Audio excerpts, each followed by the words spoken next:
A service of KIBMradio.com, the Internet's home for an all old-time radio.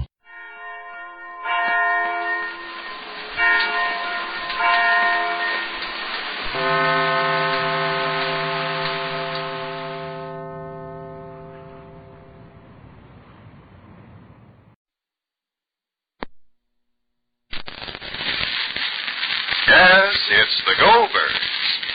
Boy, oh boy, was Mrs. Jones burned up. Well, she acted as if something terrible had happened. Well, what did you do? Well, you see, this morning she was busy washing clothes, so she asked me, will I go to the store for her? Yeah? And, well, when I get to the store, I can't remember the name of the soap she wants. Uh-oh. But I figured one kind's as good as another. That shows all you know about it. Yeah, that's what Mrs. Jones said.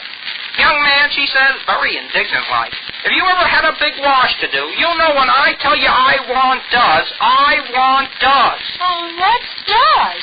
What's does? Now, you wouldn't ask that if you had heard Mrs. Jones. Why, she says this does is a new kind of granulated soap.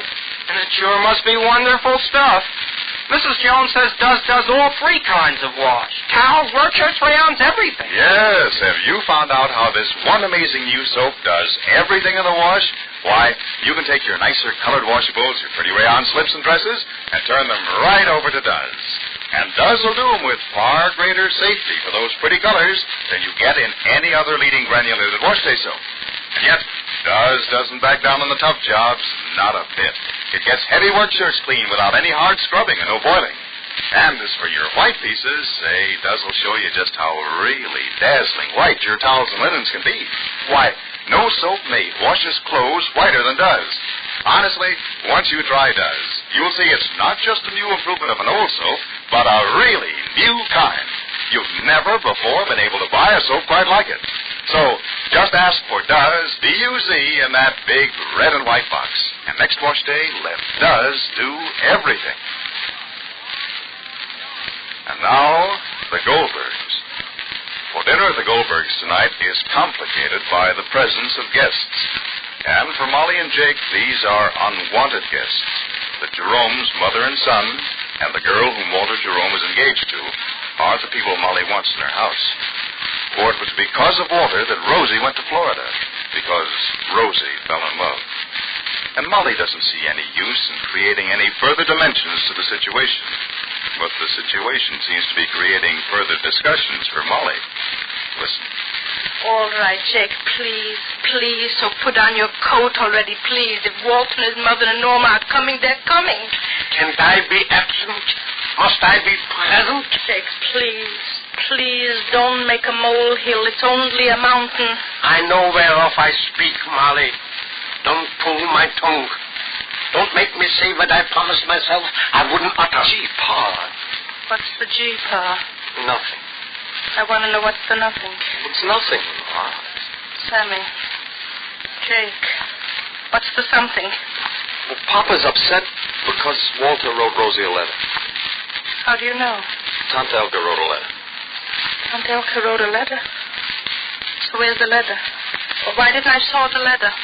Give Mama the letter. Gee, Pa, why couldn't that have waited? Did you have to do that now? Yes, now. Before our distinguished guests arrive. Yes, now. Give me the letter. Here. That's them, huh? Put your coat on, Pa, please. Don't worry. Oh.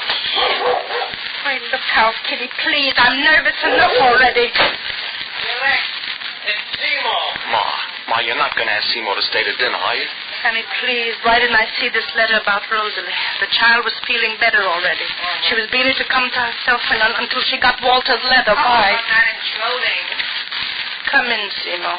Maybe Seymour can take my place tonight. And I could be excused. Gee, Pa. Yes, gee, Pa. If there's anything I can do to help. You've helped enough, Seymour. You've done us so many good turns, I think we can do without any more tonight. Sammy, please. Your honored guests are arriving, Molly. So go to the door. Sammy, go to the door. I'll go if you want me to. Sammy, Jake, will you please go to the door? I'm going. Oh. Did you get more disturbing news from Rosie, Mrs. Goldberg? Go in, Seymour, please. Surely. Go in, Seymour, please. Your mother said it was all right to go in, Sammy. Your mother said it's all right. Okay, Seymour. Come in, Ma. Please, Sammy. Please. Where did you put them? In the parlor? Yes, Ma. So go in there and excuse me to them. Pardon me to them. Let me get myself together. Okay, Ma, but Ma, if Walter wrote to Rosie... I don't want to know his reasons. I don't want to know his reasons. He's engaged. Walter is engaged. The Jeromes are not on our spread of them. His mother has higher ambitions, and he's engaged. Go in, Sammy. Hang them up, but didn't you take their coats, Pa? I am not the butler. Say, didn't you put on your coat? If I haven't got it on, I haven't got it on. Why didn't I see this letter from Tante Helke before? I want to spare you. I'm leaving for Florida tomorrow, Jake. That's what I want you to do. So go inside, Ma, will you please come in? Ma, will you please come in? Jake, come, we'll go in. Take your apron off, Ma. Take my apron off? Why should I take off my apron? Why should I take off my apron? That is my regular attire. I don't wear evening dresses when I sit down to the table. I always wear an apron. I never wear evening dresses with cutting out. I wear an apron. Please. That's my attire. That's as I am. And as I am. Well, I'm not asking you to put on any airs. I didn't say put on airs. Well, wait a minute. Let me take off the apron. Business. An apron. Come on, Mother. I'm coming. How do you do? Won't you please sit down? Please, if you will. Sit down, Pamela. Take care. Yes, Mom. Take the folks inside. I'm just preparing, sir. My supper, if you will. If you will excuse me, please. Excuse me, please. Excuse me, please. Molly, did you notice when I put out my hand to shake hands, she didn't took my hand? I noticed. Go, Jake, please. Tell him we'll sit on the table. Don't bother setting a place for me, Mrs. Goldbergs. I guess I'm not very welcome here tonight. I don't know why All right, Seymour, please. Sammy wants you to go in. So go inside, Jake. We invited them. I'm going. If living till tomorrow meant being 100 years older, I would welcome it all. Excuse me, Seymour, just let me get the place together. She's a beautiful girl, Walter's fiancée. Rosie's just as beautiful. She's not a usual girl, I guess. Well, Rosie's not usual either. She's very young looking, that Mrs. Jerome, Walter's mother. Well, that's her business to look young, I guess. Excuse me, Seymour, just a minute. I want to take my place. That's her business to believe her advertisements if she looked old. She made a fortune with the slogan of youth. Beautiful figure of a woman. I'll bet you used to have a beautiful figure, too, Mrs. Goldberg. Eat, Molly. At least that'll help while away the evening. Go inside, please, and tell him to sit on the table. Are you going to serve finger bowls, Molly? Hey, Jake, please, have I got enough? Have I got enough? Have I got enough? Or haven't I got enough? Have I got enough? Excuse me, Seymour, please. Help me with the glasses. Yes, please. I'll carry it. Thank you. Oh, Walter? Mrs. Goldberg. Some people in this world make trouble no matter where they go. And I mean you, Walter Jerome. Seymour. Good night, Mrs. Goldberg. I'll go out the back way. Mrs. Goldberg, Sammy just told me that you were upset because I wrote to Rosie. I would be very pleased, Walter, if you didn't write to her. I would appreciate it. Well, I wanted... I know. Walter, Rosie's a child, and she's young, and she's Very nice. Yes, very nice. In a few years, Rosalie will look at this as something very foolish. But now it's important to her. And whether you know it or not, I can tell you now that Rosalie went away to Florida because... I know. Then if you know, I want you to know further that I would like it much better if you didn't write to Rosalie.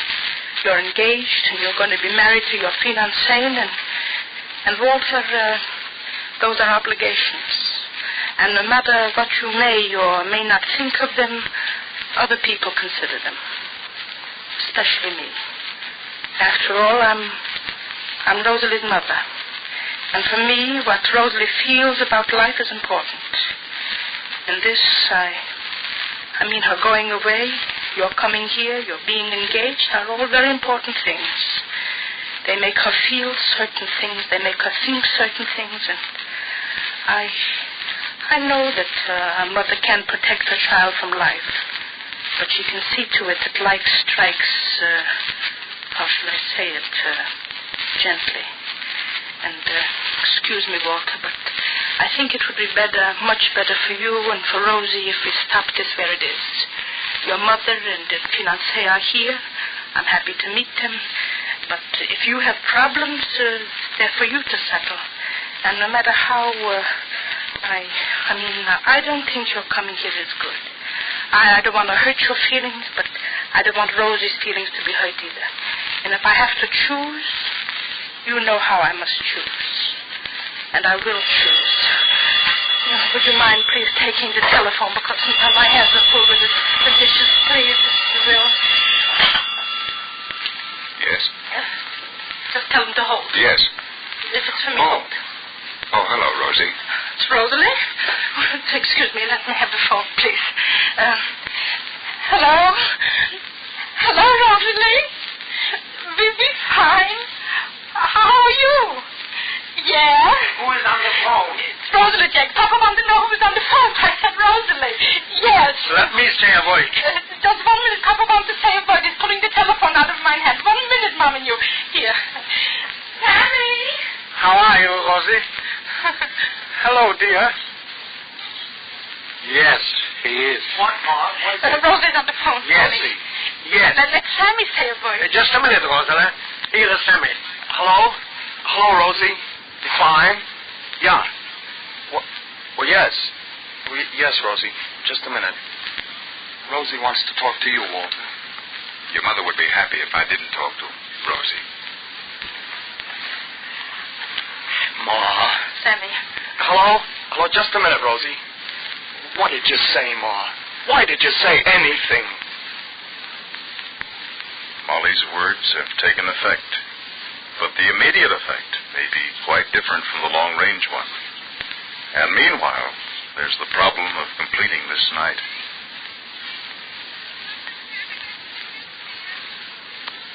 Well, here's a lady who writes that she's tired of washing dishes with halfway soaps. Yep, she's tired of bar soaps because they don't have real speed. And those tough granulated soaps because they're short on gentleness for her hands. Now, if you're tired of halfway soaps too, then try New Does. That new kind of granulated soap. You know, Does does everything in your wash, and it has everything for dishes too. From whirlwind speed to greater kindness to your hands. Why, just notice how wonderfully soft and smooth your hands feel after doing dishes with Does. Actually, Does is the only leading granulated wash day soap to give your hands this extra gentle care. Yet, Does can't be beat by any soap for speedy dishwashing. Cuts even tough grease without any hard scouring. Remember, you can tell the difference in Does right in the suds. Just try Does today. It has everything for dishes. And be sure to listen to the next episode of The Goldbergs, written for you by Gertrude Berg.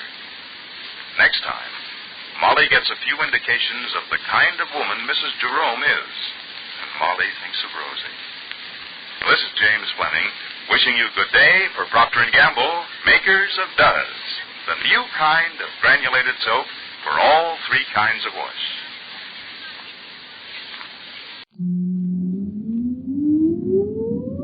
Countdown for blast off. X minus 5, 4, 3, 2, X minus 1, fire.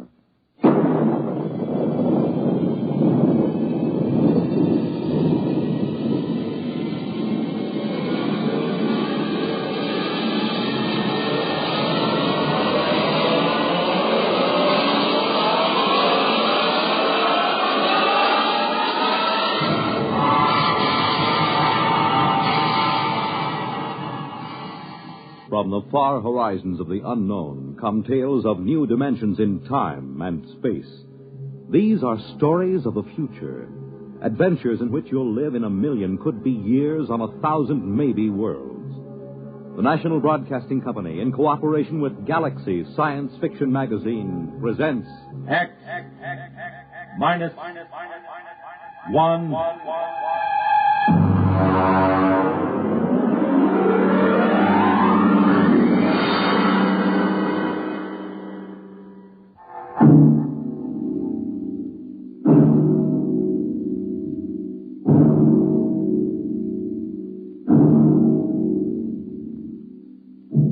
Can you predict the future? Can you tell what will come in 100 years? Or in 10? Or in the next minute? Tonight we present two ventures into the unknown. Two fantasies of the future, chosen from the works of one of our most brilliant young science fiction writers, Ray Bradbury. First, his story entitled, There Will Come Soft Rains.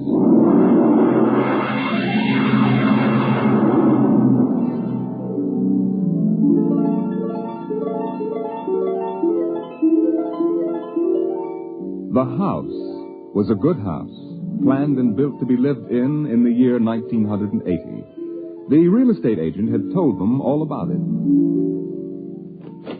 Now, this is the bedroom. Of course, it contains all the latest devices, self-warming blankets, and, there's a brand new feature. Beds, which make themselves. Now, if you just step this way through the library, we can see the latest in talking book recorders, self-building fireplace, self-cleaning robot dust disposal. Oh, these little mouse-like things come out of the wall and take away all the dirt. Now, over this way. As a complete robot kitchen, of course. Just set the menu for the week and the stove does the rest. Then there's the automatic hydroponic garden, self-sprinkling fire protection. See, the house is fully automatic. Well, you could go away for a year and it would run itself.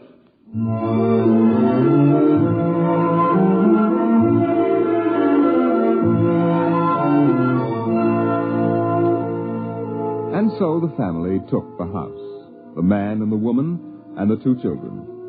A boy and a girl. And they lived contentedly, enjoying music and poetry and the rich, warm things in life. And the house fed them and slept them and entertained them. It made a good life for them. Until one day, there were 10,000 explosions, and the world shook, and red fire and ashes and radioactivity fell from the sky. The happy time was over.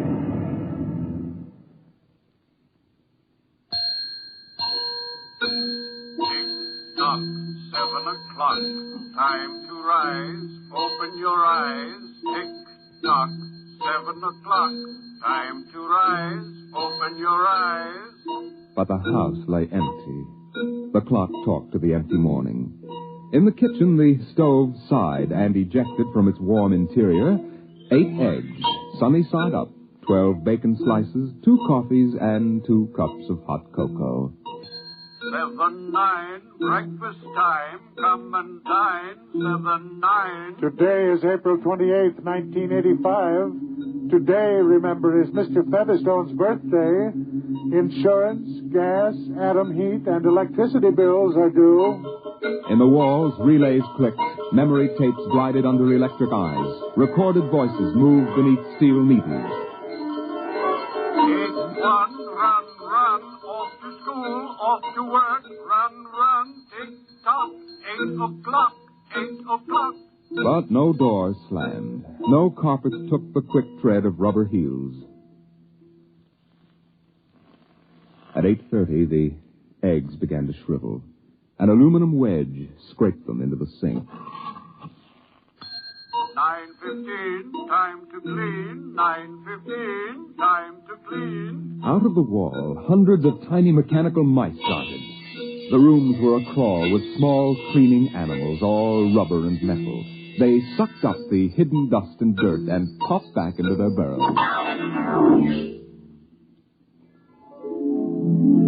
At 10 o'clock, the sun came out from behind the rain. The house stood alone on a street where all the other houses were rubble and ashes. At night, the ruined town gave off a radioactive glow which could be seen for miles. At 10:15, the garden sprinkler filled the soft morning air with golden fountains. The water tinkled over the charred west side of the house, the side which had been facing the blast. It was blank, except in 5 places. One of the 5 places was a silhouette of a man mowing a lawn. Just as he'd been the instant the radioactivity burned his image into the side of the house. Over there, a woman bent to pick flowers. Still further over, their images burned into the wood, where a small boy, hands flung into the air. Higher up, the image of a thrown ball, and opposite, a girl, her hands raised to catch a ball which never came down. 5 people. 5 spots of paint. On the front porch, the dog whined and shivered. The front door recognized the dog's voice and opened. The dog padded in wearily, thin to the bone, covered with sores. It ran to the kitchen and pawed the kitchen door wildly. Behind the door, the stove was making pancakes which filled the house with their odor, as prescribed by the automatic preset menu selector. The dog frothed, ran insanely, spun in a circle, biting its tail, and died. 1 o'clock, 1 o'clock. Delicately sensing decay, the regiments of mice hummed out of the walls, soft as blown leaves, their electric eyes glowing. 1:15. The dog was gone. 2:15. Bridge tables unfolded from the walls of the patio. Playing cards fluttered onto pads. Martinis appeared on an oaken bench. But the tables were silent, the cards untouched. 5 o'clock, 6 o'clock, 7 o'clock, 8 o'clock, 9 o'clock. Dinner was made, ignored, flushed away. Dishes were washed. In the study, the tobacco stand produced a cigar with half an inch of gray ash upon it, smoking, waiting, waiting. The hearth fire bloomed out of nothing. 9 o'clock, 9 o'clock. The beds began to warm their hidden circuits, and the phonograph spoke from beside the fireplace. Mrs. McClelland, what poem would you like to hear this evening? Mr. McClelland? Since you express no preference, I shall select at random from among your favorites. Sarah Teasdale. There will come soft rains. There will come soft rains, and the smell of the ground, and swallows circling with their shimmering sound, and frogs in the pools singing at night, and wild plum trees in tremulous white. Robins will wear their feathery fire, whistling their whims on a low fence wire, and not one will know of war. Not one will care at last when it is done. Not one would mind, neither bird nor tree, if mankind perished utterly. And spring herself, when she woke at dawn, would scarcely know that we were gone. The phonograph finished the poem. The empty chairs faced each other between the silent walls. At 10 o'clock that evening, the house began to die. The wind blew the bough of a falling tree into the kitchen window, smashing it. A bottle of cleaning fluid crashed on the stove.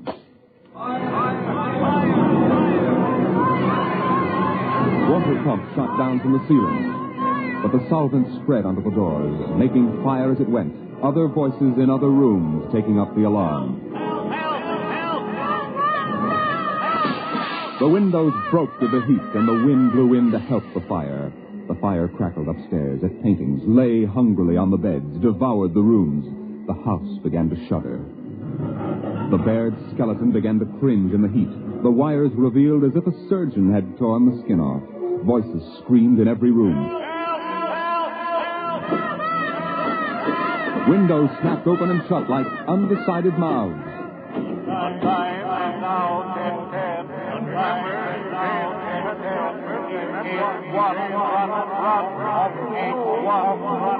A thousand things were happening at once. Like the interior of a clock shop at midnight, all the clocks were striking, making a merry-go-round of squeaking, whispering, and rushing. In the kitchen, the stove, hissing hysterically, was making breakfast at a psychopathic rate.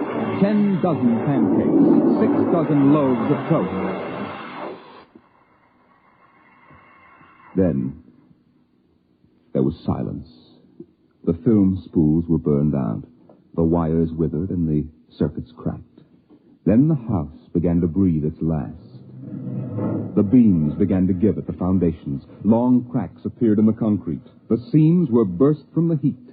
And finally, with a huge rumble, it crashed into dust and rumble.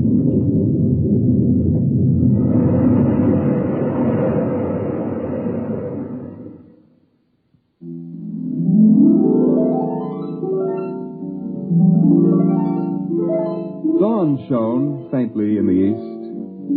In the ruins of the house, only one wall remained standing. And within the wall, even as the sun rose to shine upon the burning rubble, a voice spoke again and again and again. No one would mind, neither bird nor tree, if mankind perished utterly. And spring herself, when she woke at dawn, would scarcely know that we were gone. That we were gone. That we were gone. That we were gone. Today is April 29th, 1985. Today is April 29th, 1985. Strange are the uses of Providence. Is this how the end will come for mankind, with 10,000 explosions and a flash of radioactive gas? Or will destruction come more subtly, extended to us gently and innocently in, let's say, the hand of a child? Who knows in what manner 0 hour may arrest the world we know?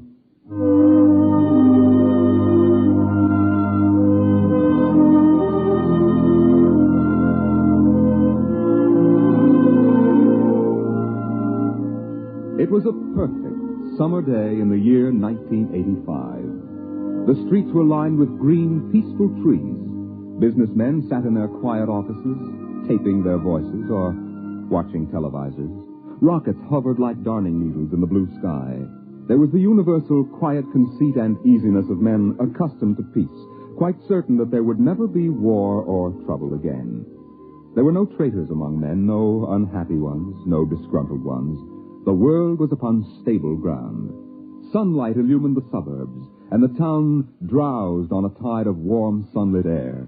On the lawns, the children played, catapulting this way and that across the green grass, shouting at each other, holding hands, flying in circles, climbing trees, and laughing.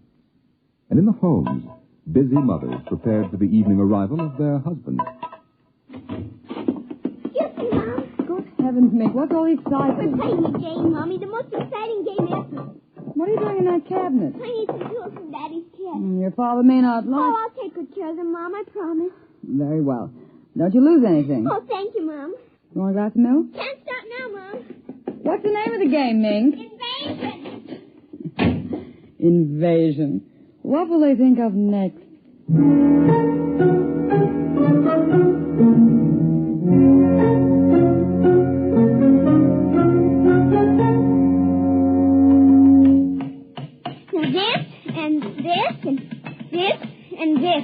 Now put that there and bring that over here.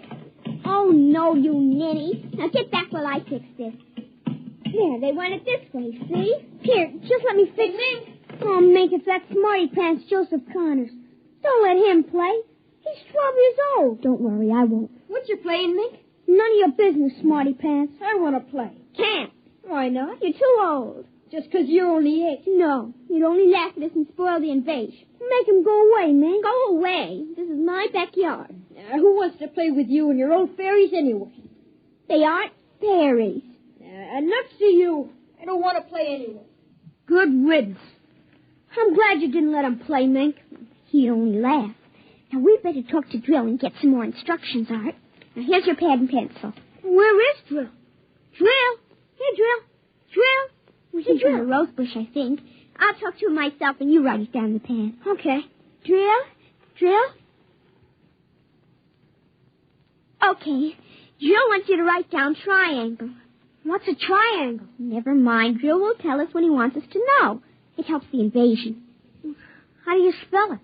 Well, I'll ask Drill. Drill, how do you spell... Here's your mother, looking out the window. Mink, Yes, Mother. Who are you talking to? The rose bush, Mom. Only it's not really a rose bush. That's Drill. Who's Drill? He's planning the invasion. Oh, I see.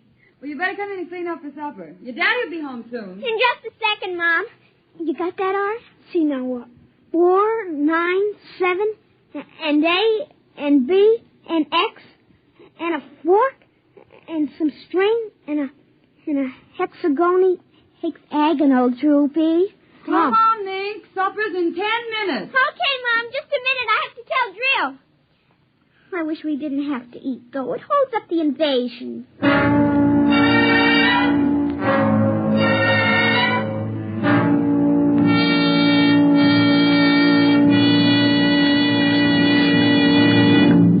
Mink, for heaven's sake, slow down. You'll choke on that soup. I can't, Mom. It's a matter of life and death. What's the matter of life and death? The invasion. What invasion is that? Oh, just some silly game the children have been playing. Well, whatever it is, Mink, it'll wait until you've finished your supper, I'm sure. I don't want any more. You've barely touched anything. Oh, but Drill is waiting for me, Daddy. Drill? Who's Drill? He lives in a rose bush in our backyard. Imagination, Henry. Such nonsense. I've got to run now. You'll sit through dessert, young lady. Oh, gee, Daddy. And while you're at it, tell me more about this new game. It's Martians invading Earth, Daddy. What? Well, not exactly Martians, Daddy. They're from... Well, gee, I don't know. From up. And from inside that little head of yours. You're laughing at me. Drill said you would. You'll kill Drill and everybody. Oh, I didn't know you could kill a Martian. But it's not really a Martian, Mom. Maybe he's from Jupiter or Venus, even. Imagine. They couldn't figure out a way to attack the Earth. We are impregnable. Impregnable, dear. Well, that's the word Drill said, Well, anyway, that was the word, Mom, the same word. Anyway, so we're helping them. Now, who's helping who? So the kids are helping the Martians. Well, fifth column, eh? Well, Drill says in order to make a good fight, you got to have a new way of surprising the people. That way you win. And he says also you got to have help from your enemy. Pretty slick, those Martians, using the kids for a fifth column, eh, Mary? And hiding under rose bushes, too, Henry. Don't forget that. Well, that's because grown-ups never look under rose bushes. Only kids. Oh, I see. Well, finish your fruit, darling. You can play for an hour afterward. Mary. Oh, it's so nice out, Henry. There's no school tomorrow. Very well. Till 8 o'clock. Drill says after the invasion, we can stay up as late as we want. No more bets, either. Oh, is that so? We can watch all the grown-up televisor shows. I don't wonder this invasion has caught on among the kids. Well, some of the kids are giving us trouble, like Dale Britz and Petey Jarrett. They're growing up, so they won't believe in the invasion. They make fun. Worse than parents, even. I hate them worst. We'll kill them first. I hope you're saving your father and me for last. But Drill says you're dangerous. What? But I think they'll let me keep you because I'm helping so much. I'll talk to Drill. Maybe we won't have to kill you. Mary, I think this nonsense has gone far enough. Can I go out now, please? Yeah, run along, dear. Don't worry, Dad. I won't let them hurt you. Mary, I think the child's taking this game entirely too seriously. Invasion. Ah, Henry, you know how Mink is. Besides, all children have their aggressions. Better to get them out in the open, I suppose. Maybe you're right.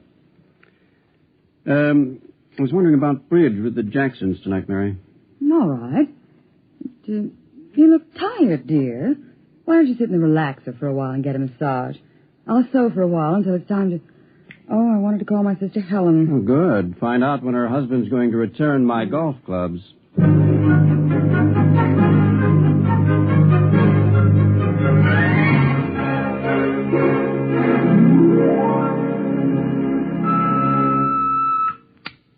Televisor. Would you please connect me with Mrs. Helen Rogerson on Channel 7-2Z, Pittsburgh, Pennsylvania.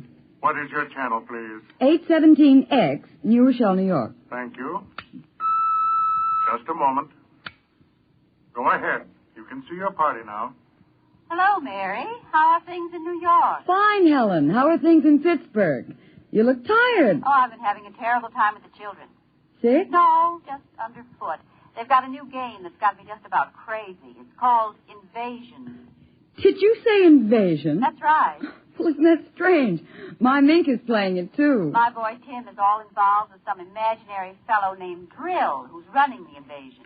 Must be a new password. Mink likes him, too. How do you suppose these games start? My backyard looks like a scrap drive. They've got every conceivable kind of mechanical gadget arranged out there. I talked to Josephine Schiller in Boston, and she says her kids are wild about it, too. It's sweeping the country. Remember when it was the Roomba? Please, dear, I'm not that old. Mommy! Oh, please, Minky, I'm on the televisor. Come on, see your Aunt Helen. Hello, Ming. Hi, Aunt Helen. Look what I've got. What is it, honey? Look, it's the yo-yo. Look what I enrolled it. See? Well, Helen, look, it vanished. Where did it go? Into another dim... She means dimension. Aren't they the darndest thing? My Timmy brought one home, too. I can't figure out how they work. Make it reappear, honey. There. See, it's easy. Where'd you get it, dear? Drill gave it to me, Mom. Mink? Bye, Aunt Helen. Gotta run now. Mink, you come back here. I want to talk to you. Hey, Mom. 0 hours, 5 o'clock. Mink! Bye! Oh, I can't understand it. The child's never been so unruly. Helen, do you suppose that... What? Nothing. Just a wild thought. Say, the reason I called, I want to get that black and white cake recipe, and Henry wants his golf clubs. I don't know what he'll do, but... What was that? I don't know. One of the children must have been hurt. I'll have to run and see. Call me back tonight, will you? All right, Mary. Bye. Mink, come here. Yes, Mom. What is it? Who screamed? Peggy Ann. All right, what happened? Well, she got scared and went home. Did you hit her? No, she just got scared. She's a scare baby anyway. We won't let her play anymore. She's getting too old. Now, Mink, tell me why she cried. No, I can't. Mink, you'll answer me this instant or come inside. I've had enough of this nonsense. Gee, I can't quit now, Mom. It's almost 0 hour. Then tell me what frightened Peggy Ann. Okay, she saw Drill. Drill? He almost came through. He was just testing. Through what? Well, those pipes and things we set up. She looked into one of the pipes and screamed. I guess she saw Drill. And no one hit her? Uh-uh. Very well, Mink. I'll call Peggy Ann's mother and see how she is. And I'll call you for your bath in half an hour. Your father and I want to go out tonight. You won't be able to go out, Mom. Why not? 0 hours, 5 o'clock, Mom.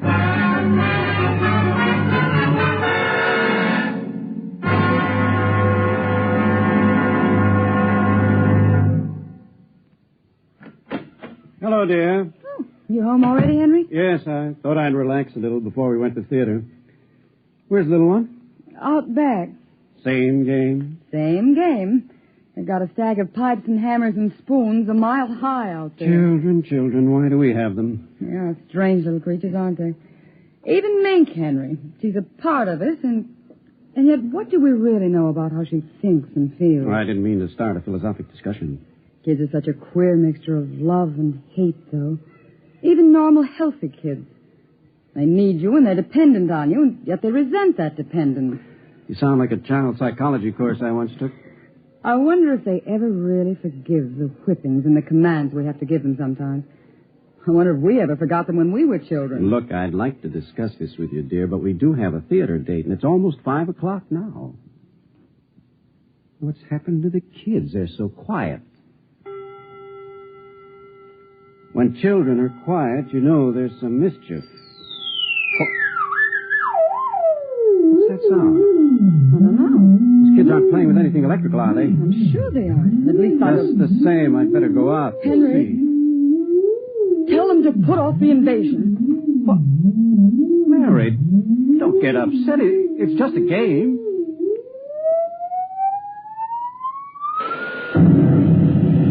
Good Lord, what's that? Look out the window, Mary. What is it? Where are the children? Mary, why are you shaking? What did you see? Henry, quick. Up to the attic. They aren't in the attic. Yes, the attic. Quick. Mary, come back here. Mary! Mary, don't go up. They aren't up there. Mary, you out of your mind? There's no one up here. Quick, shut the door. Lock it. But there's nothing up here. What is wrong with you? Mary, come to your senses.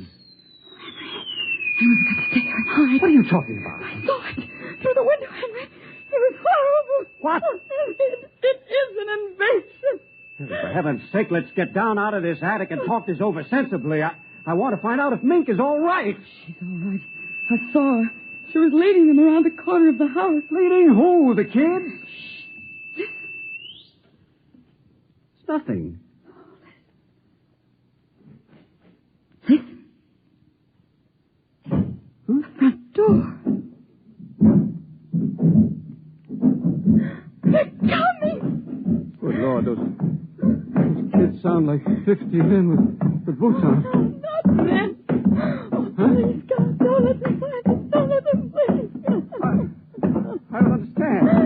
Who's there? Who's down there? I demand that you answer me.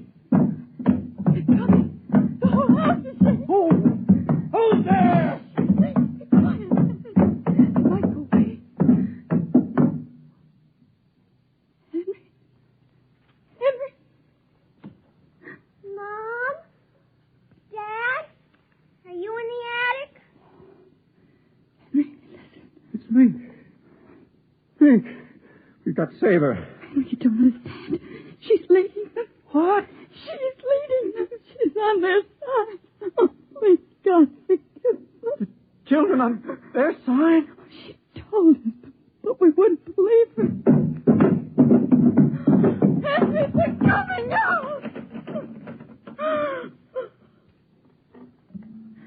Mom?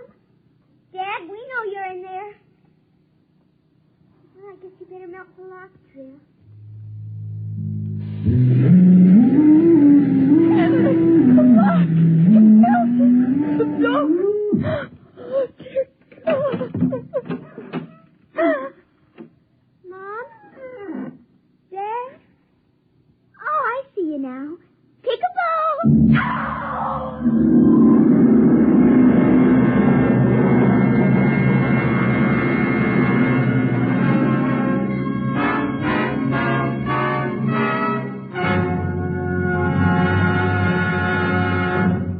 You have just heard X-1, presented by the National Broadcasting Company in cooperation with Galaxy Science Fiction Magazine. Your announcer, Fred Collins. X-1 was an NBC Radio Network production.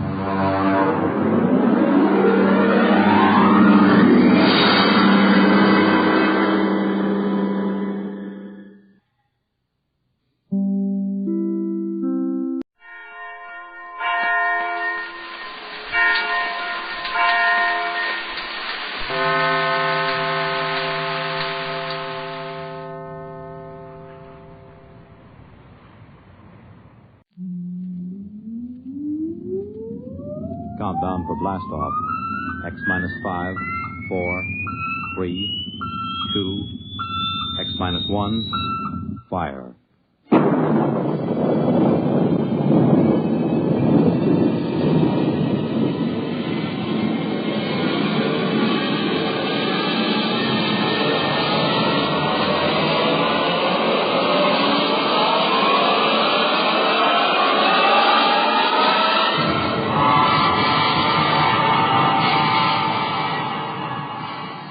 From the far horizons of the unknown come tales of new dimensions in time and space.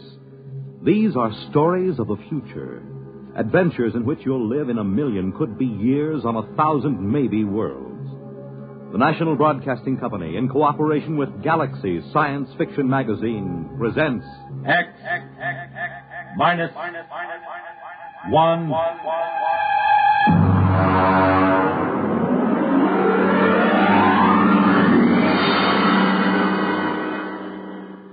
Tonight, Hostess by Isaac Asimov.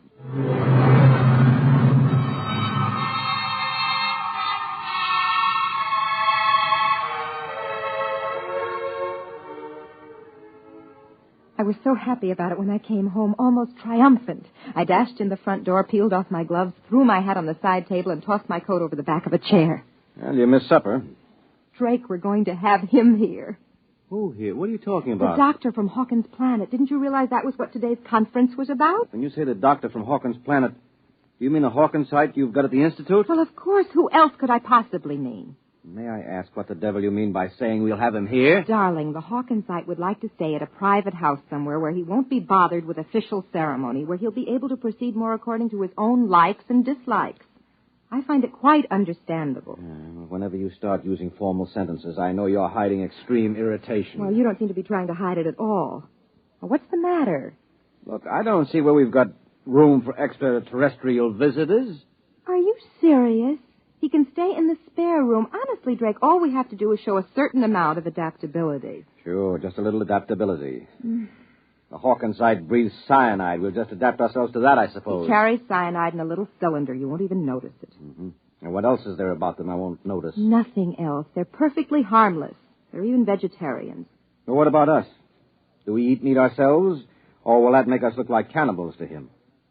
I won't live on salads to suit him, I warn you. Drake, it means very much to me. Well, why? Because if he stays here for any length of time, I can study him real closely. Very little work has been done on the biology and psychology of the individual Hawkinsite or of any of the extraterrestrial intelligences. Surely you must see the opportunity. He stays here. We speak to him, watch him, observe his habits. Look, I've spoken to men who are in charge of security groups watching various Hawkinsite missions on Earth. The missions stay in the rooms assigned to them, and they don't leave for anything but the most important official business. They have nothing to do with Earthmen. It's quite obvious that they're as revolted by us as I personally am by them. Drake, he's a doctor. He's coming here for medical research, and I'll grant you that he probably doesn't enjoy staying with human beings and will probably find us perfectly horrible. But he must stay just the same. All right. Have it your own way. You sure you don't want any coffee? No. Drake, you're not angry about this, are you? No, I'm not angry.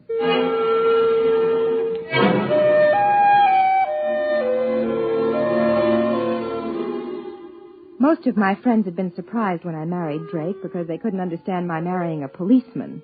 I explained he wasn't simply a policeman. He was a member of the World Security Board, but most of the staff at the Institute thought it rather odd that I hadn't married a biologist or at least an anthropologist, even a chemist, but certainly not a policeman. I was waiting for Drake with some apprehension that evening as I sat in the living room.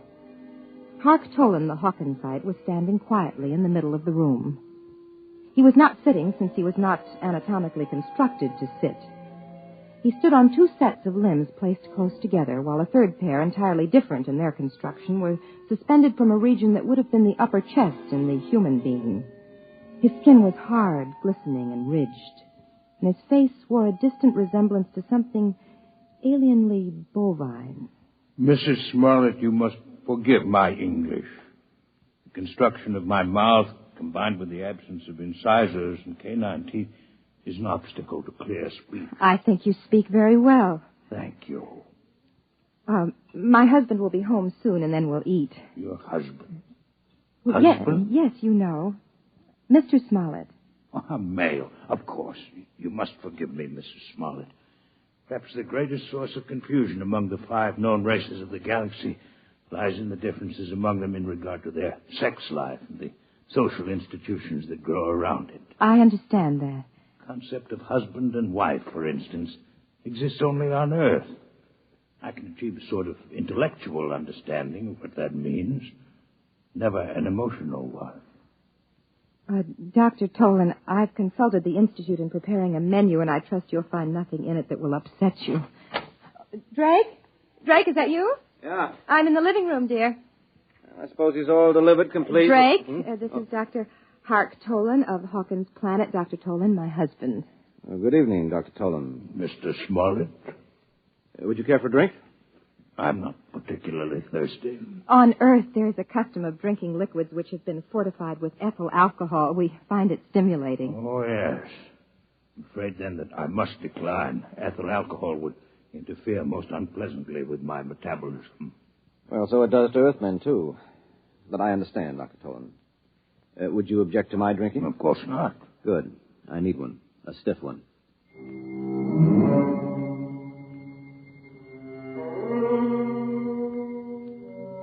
He stood at the table. I tried not to look at him as he ate. His wide, lipless mouth split his face alarmingly as he ingested food, and in chewing, his large jaws moved from side to side. There was evidence of his ungulate ancestry. Found myself wondering whether he would chew his cud later, and then I was afraid that Drake would get the same idea and leave the table in disgust, but he was taking everything quite calmly. I imagine, Dr. Tolan, that the cylinder at your side holds cyanide. Quite so. Pure cyanide? I hope you are not considering possible danger. I know the gas is highly poisonous to you, and I do not need a great deal. None of it emerges, except when I actually suck at the tube, which is fixed at the corner of my mouth. I see. And you really must have the gas to live? Are you not a biologist, Mr. Smollett? No, Dr. Tolan. It's merely a minor government official. My wife's friends call me a policeman. Tell me, what happens if you don't breathe cyanide? Do you, just go like that? Not quite. The absence of it would be equivalent to slow strangulation. Mm-hmm. It's also very painful, difficult to treat. I've done some research on the problem. I find it difficult to keep thinking of you as a doctor. I understand what you mean. I find it difficult to think of you as a policeman. I gather that you're not here on a pleasure trip. Huh? No. I intend to study this queer planet you call Earth. Queer? In what way? It is always amazing to me to find how little you Earthmen understand your own characteristics. There are 5 intelligent races in the galaxy. Over and over, it is you Earthmen, more than any of the others, who are unique. Your people are the only ones which find hydrogen cyanide poisonous. Yours is the only form of intelligent life which is carnivorous. Yours is the only form of life which has not developed from the grazing animal. And most interesting of all, yours is the only form of intelligent life known which stops growing upon reaching maturity. Well, you don't look very large, Dr. Tolan. I should say that you're an inch taller than I, which would make you 6'2". Are you young, or are you just small on Hawkins' planet? Neither. We grow at a diminishing rate with the years, so that at my age it would take 15 years to grow an additional inch. But we never entirely stop. And, of course, as a consequence, we never entirely die. Did you hear that, Rose? I never knew that before. You mean people on Hawkins' planet are immortal? No people are truly immortal. Few of us live more than several centuries of your time. Still, it is unpleasant to think that death may come involuntarily. It is something which to us is extremely horrible. Oh, we're quite used to it. You Earthmen live with the thought. We do not. This is why we are disturbed to find that the incidence of inhibition death has been increasing in recent years. What is this inhibition death? A pathological cessation of growth. It's a wasting disease. A tragic one. And absolutely incurable. It's fatal within a year. What causes it? Mr. Smollett, we know nothing about the cause of the disease. Well, then why did you come to Earth to study it? Because, again, Earthmen are unique. They are the only intelligent beings who are immune. The inhibition death affects all other races, while Earthmen are immune. Somewhere in the biochemistry of the Earthite, there is the secret of that immunity. How interesting it would be to find it. Well, now, look here. You can't say that Earthmen are immune. From where I sit, it looks as if the incidence is 100%. All Earthmen stop growing, and all Earthmen die. We've all got the inhibition death. Earthmen live up to 70 years after the cessation of growth. That is not death as we know it. Your equivalent disease is rather one of unrestrained growth. Cancer, you call it.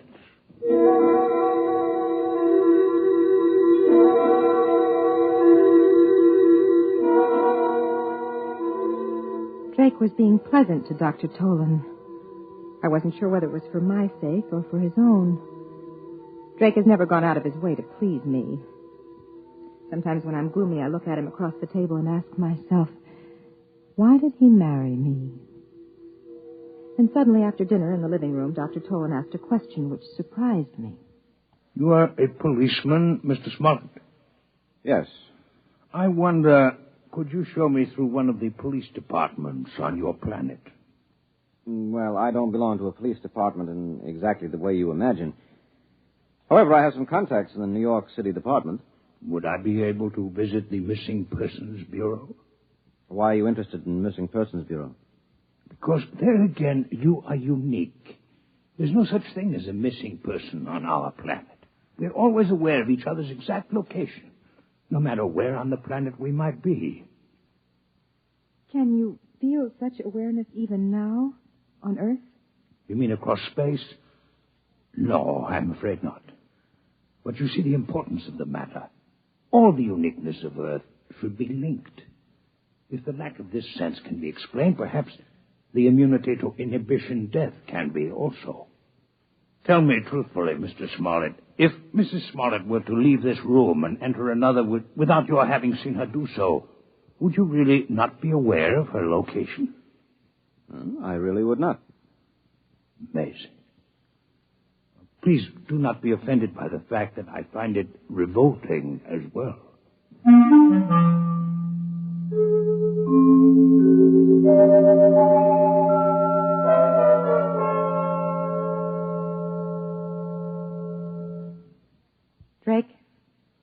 Drake. Yes, I'm awake. Why were you talking about the inhibition death to Dr. Tolan? I'm taking an interest in your work, Rose. You've always wanted me to take an interest. I'd rather you weren't sarcastic.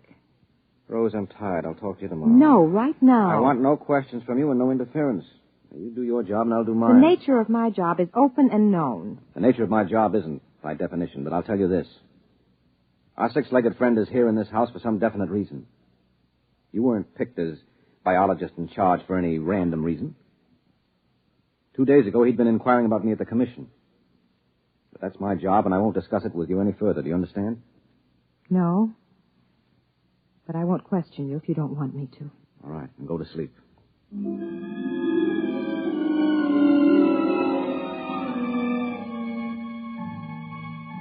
I lay stiffly on my back, and the minutes passed and the quarter hours.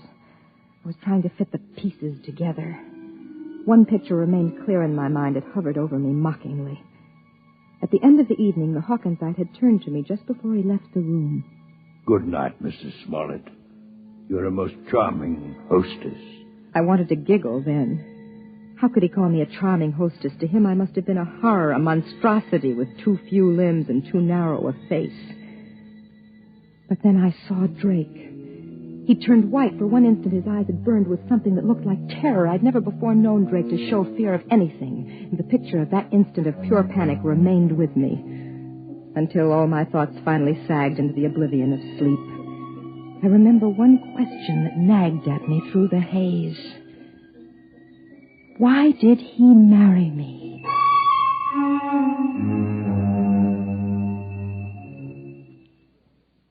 I found your Missing Persons Bureau interesting in that the large majority of missing persons are males. Oh, well, that's not mysterious, Dr. Tolan. You simply didn't realize the economic setup we have on Earth. My wife is an example of the minority of women who are capable of making their own way in the world. Would you call the Missing Persons Bureau of New York a fair sampling of such cases in the planet at large? Yes, I should think so. Is there then an economic explanation for the fact that since interstellar travel has been developed, the percentage of young males among the missing is more pronounced than ever? Well, that's even less of a mystery than the other. Nowadays, a runaway can hop the nearest space freighter. They're always looking for crewmen. No questions asked. It's almost always young men in their first year of marriage. Well, that's just the time a man's troubles seem the greatest. If he survives the first year, there's usually no need to disappear at all. Would it offend you if I disconnected for a period of time? Disconnected? It's like sleep. Oh. I hope you haven't had too exhausting a day. Just that I've been absorbing so many new and unusual concepts that I feel a desire for a little disconnection.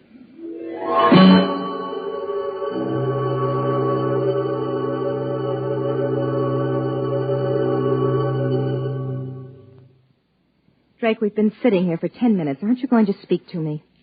About what? Last night you said you'd speak to me tomorrow. Well, I'm ready now. I thought it was agreed that you wouldn't question me about my business in this matter. I think it's too late for that. I know too much about your business by now. What? What do you mean? Drake, let go of my arm. What are you talking about? Dr. Tolan thinks that Earth is spreading the inhibition death purposely. That's it, isn't it? Where did you get that idea? It's true, isn't it? I want to know exactly why you say that. Don't play games with me, Rose. This is the key. Why don't you ask Dr. Tolan? He's an outstanding worker in the field. I looked over his papers this afternoon. And what are his theories about the origin of the disease? Try to remember, Rose. I think he blames Earth, but I think he admits they know nothing about how the disease is spread. Well, I'll find out about this right now. Drake, what are you going to do? What's that? It's my gun. I'm going to ask him a few questions.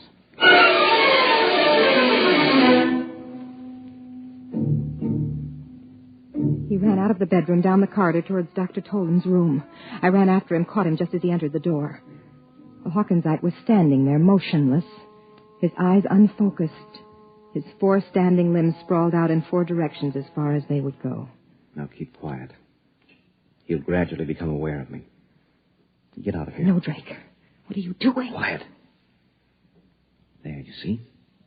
The skin on his face is beginning to quiver. Well, that's about all, Dr. Tolan. Don't throw in connection with any of the limbs. Your sense organs and the voice box will be quite enough. Why do you invade my disconnection chamber? And why are you armed? What do you want? The answer to certain questions. With a gun in your hand?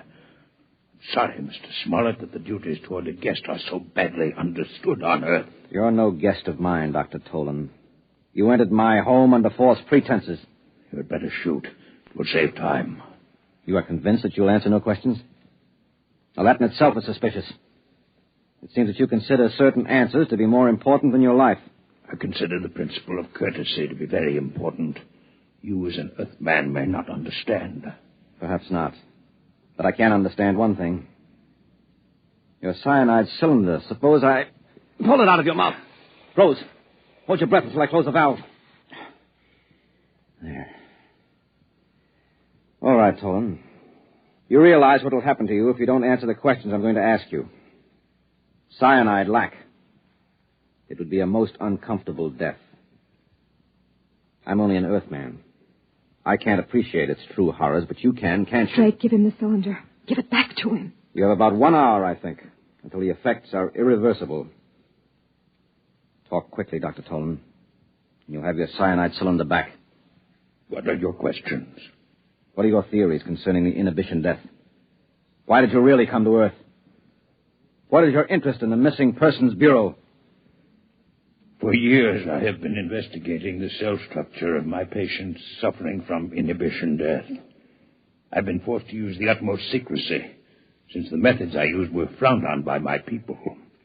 Your society would have similar feelings against human vivisection, for instance. For this reason, I could not present the results I obtained to my fellow physicians until I had verified my theories here on Earth. And what are they? The inhibition death is entirely a disease of the mind. You mean it's psychosomatic? No, Miss Smollett, it is not psychosomatic. It is a true disease of the mind, a mental infection. My patients had double minds. Beyond and beneath the one that obviously belonged to them, there was evidence of another one, an alien mind. In short, there are not only 5 intelligences in the galaxy, but 6. And the 6th is parasitic. This is impossible. You must be mistaken, Dr. Tolan. No, I'm not mistaken. One can imagine such a parasite through the course of millions of years, perhaps losing all portions of its physical being. It will become nothing but pure mind, living in some mental fashion we cannot conceive of on the minds of others, particularly on the minds of Earthmen. Why particularly Earthmen? Have you not surmised that the 6th intelligence is a native of Earth? Mankind from the beginning has lived with it, has adapted to it, is unconscious of it. It is why the higher species of terrestrial animals, including man, do not grow after maturity and eventually die. And it is what is called natural death. It is the result of this universal parasitic infestation. Where Earthmen could survive the infection for decades with little harm, we others die a quick death within a year. Give me back my cylinder. You have your answer. What about the Missing Persons Bureau? Drake, look at his eyes. Give it back to him. As we are not well adapted to the intelligence that infests man, neither is it well adapted to us. It can live on us, but it cannot reproduce. with ourselves alone as the source of its life. The inhibition death is therefore not directly contagious among our people. What are you implying, Dr. Tolan? The Earthman remains the prime host for the parasite, and an Earthman may infect one of us if he remains among us. But the parasite, once it is located in an intelligence of the outer worlds, must somehow return to an Earthman if it expects to reproduce. We are infected and reinfected as the parasites return to Earth and come back to us via the mind of Earthmen who travel through space. And the missing persons? Are the intermediate hosts. The masculine terrestrial mind seems better suited for their purpose.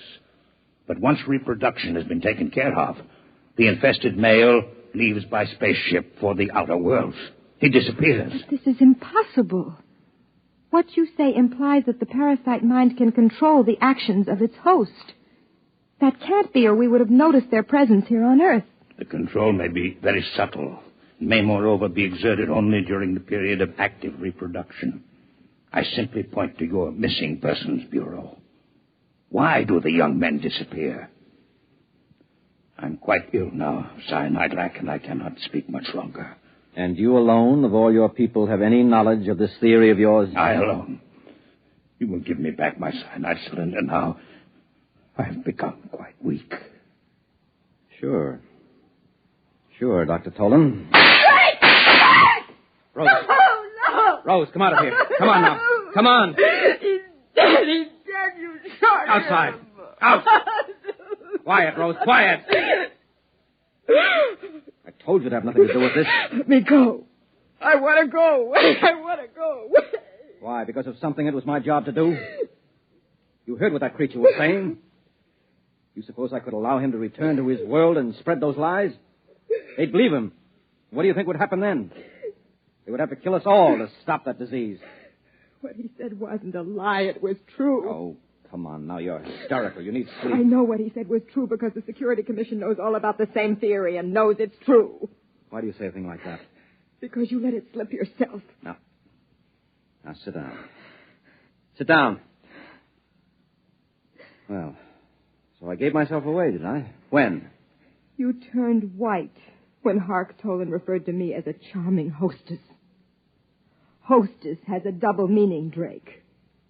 A host is one who harbors a parasite. Well, I had no idea I was so transparent. Look, Rose, I've done my best to keep you out of this. The truth can't be held down forever. Somebody else will find out. You can't kill them all. We know that, too. We have no choice. Why? Why can't we combine with the other intelligences and wipe out the parasite? No, you don't understand. Hark Tolan was right. Man and his prehistoric ancestors have been living with this parasitic intelligence for uncounted ages. We've not only become adapted to it, we've become dependent on it. It is no longer a case of parasitism. It's a case of mutual cooperation. You biologists have a name for it. What are you talking about? Symbiosis? Yes, exactly. We have a disease of our own, remember? It is a reverse disease, one of unrestrained growth. We've mentioned it already as a contrast to inhibition death. It's all very well to say that if we could remove the parasite, we would have eternal growth in life. But it's impossible for us. If for any reason the parasitic intelligence, as Hark Tolan calls it, does leave the human body, or if its relationship to the human mind is in any way impaired, growth does take place, but not in an orderly fashion. We call the growth cancer, and there you have it. There's no way of getting rid of the parasite. We're together for all eternity. To get rid of their inhibition death, extraterrestrials must first wipe out all vertebrate life on Earth. There is no other solution for them. So we must keep knowledge of it from them. Now do you understand?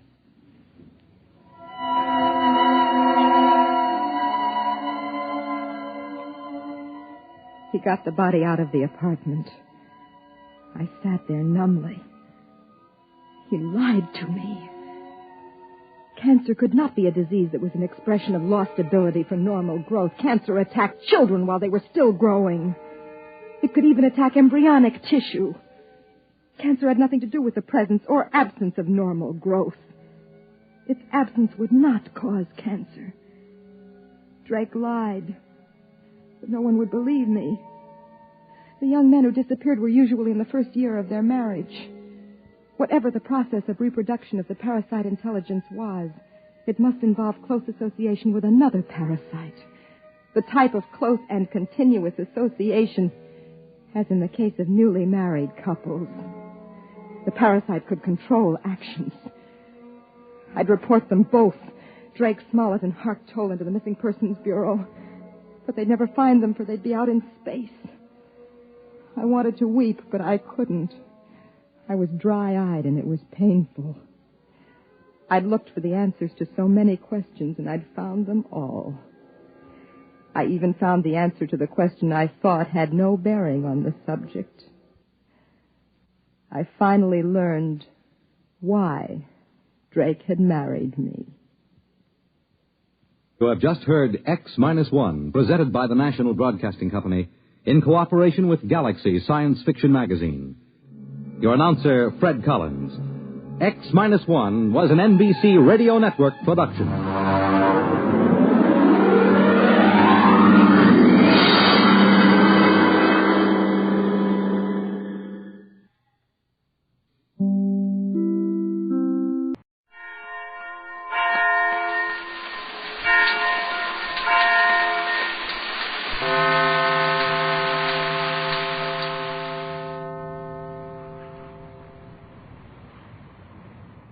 At last, Johnson on the Gregory boat is nearing the Magic Island.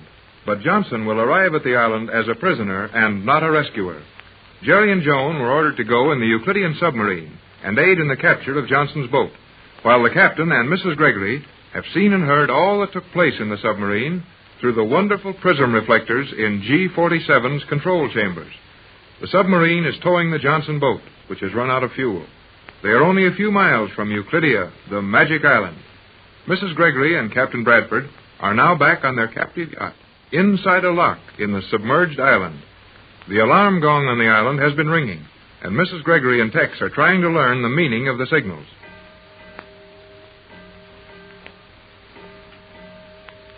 There it is again, Tex. The same signal we heard before. Yes, Pat, but the last time we heard it meant to standby stations. Then they submerged this island. Well? The island's all the way down now. The surface of it is 40 feet below the water level. They can't submerge it anymore.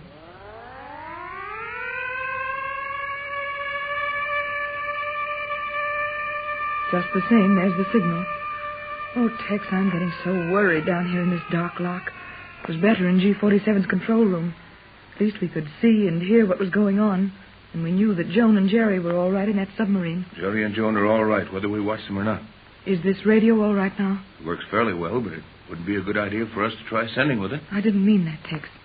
Just so it works well enough that we can hear Johnson if he talks to Jerry in the submarine. Poor Johnson. I'll bet his face was a study when that sub picked up his bow anchor with a magnet and started to tow him to this island.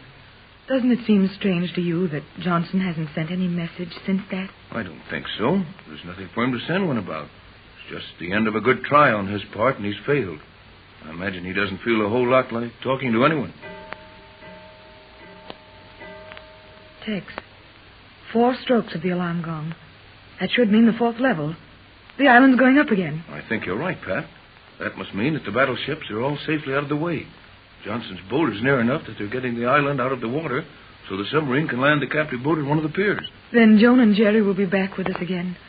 I won't care much what happens if I can only keep them near me all the time. Yes, and once I get Johnson on this island with the materials he has on that boat, it shouldn't take us long to figure a way out of this. But G-47 will take the materials away from you the minute the boat lands. Oh, will you quit worrying so much, Pat? We'll get off this island if it takes a year. Now, just try to take it easy and leave the rest to me. The 3rd level, Tex. We're really going to get up out of this awful dark at last. Looks like it. I hope they let us take the yacht back out into the open water between the piers again. I don't like this living in a hole underwater myself. That's right. G-47 may not want the yacht outside again. I don't think he'll object to that. Doesn't look much like we'd run away with a broken mast and these smashed cabin roofs. And will we be allowed to remain on the yacht? G-47 said we could. He hasn't room for us to live on the island and no time to build quarters for us. Remember that the aerial is broken, and when the anchor leaves the floor of this steel lock, the radio won't work anymore. Well, just as soon as we get outside in the open air again, I'll fix up an aerial fast enough. Second level, huh? Things sure move on this island. Only another minute or two, and the top of the island will be out of the water. Yes, and if we don't hear from G47 pretty soon about getting this yacht out of this lock, I'll go and ask him. And that's probably G47 now. I suppose it is. Come in.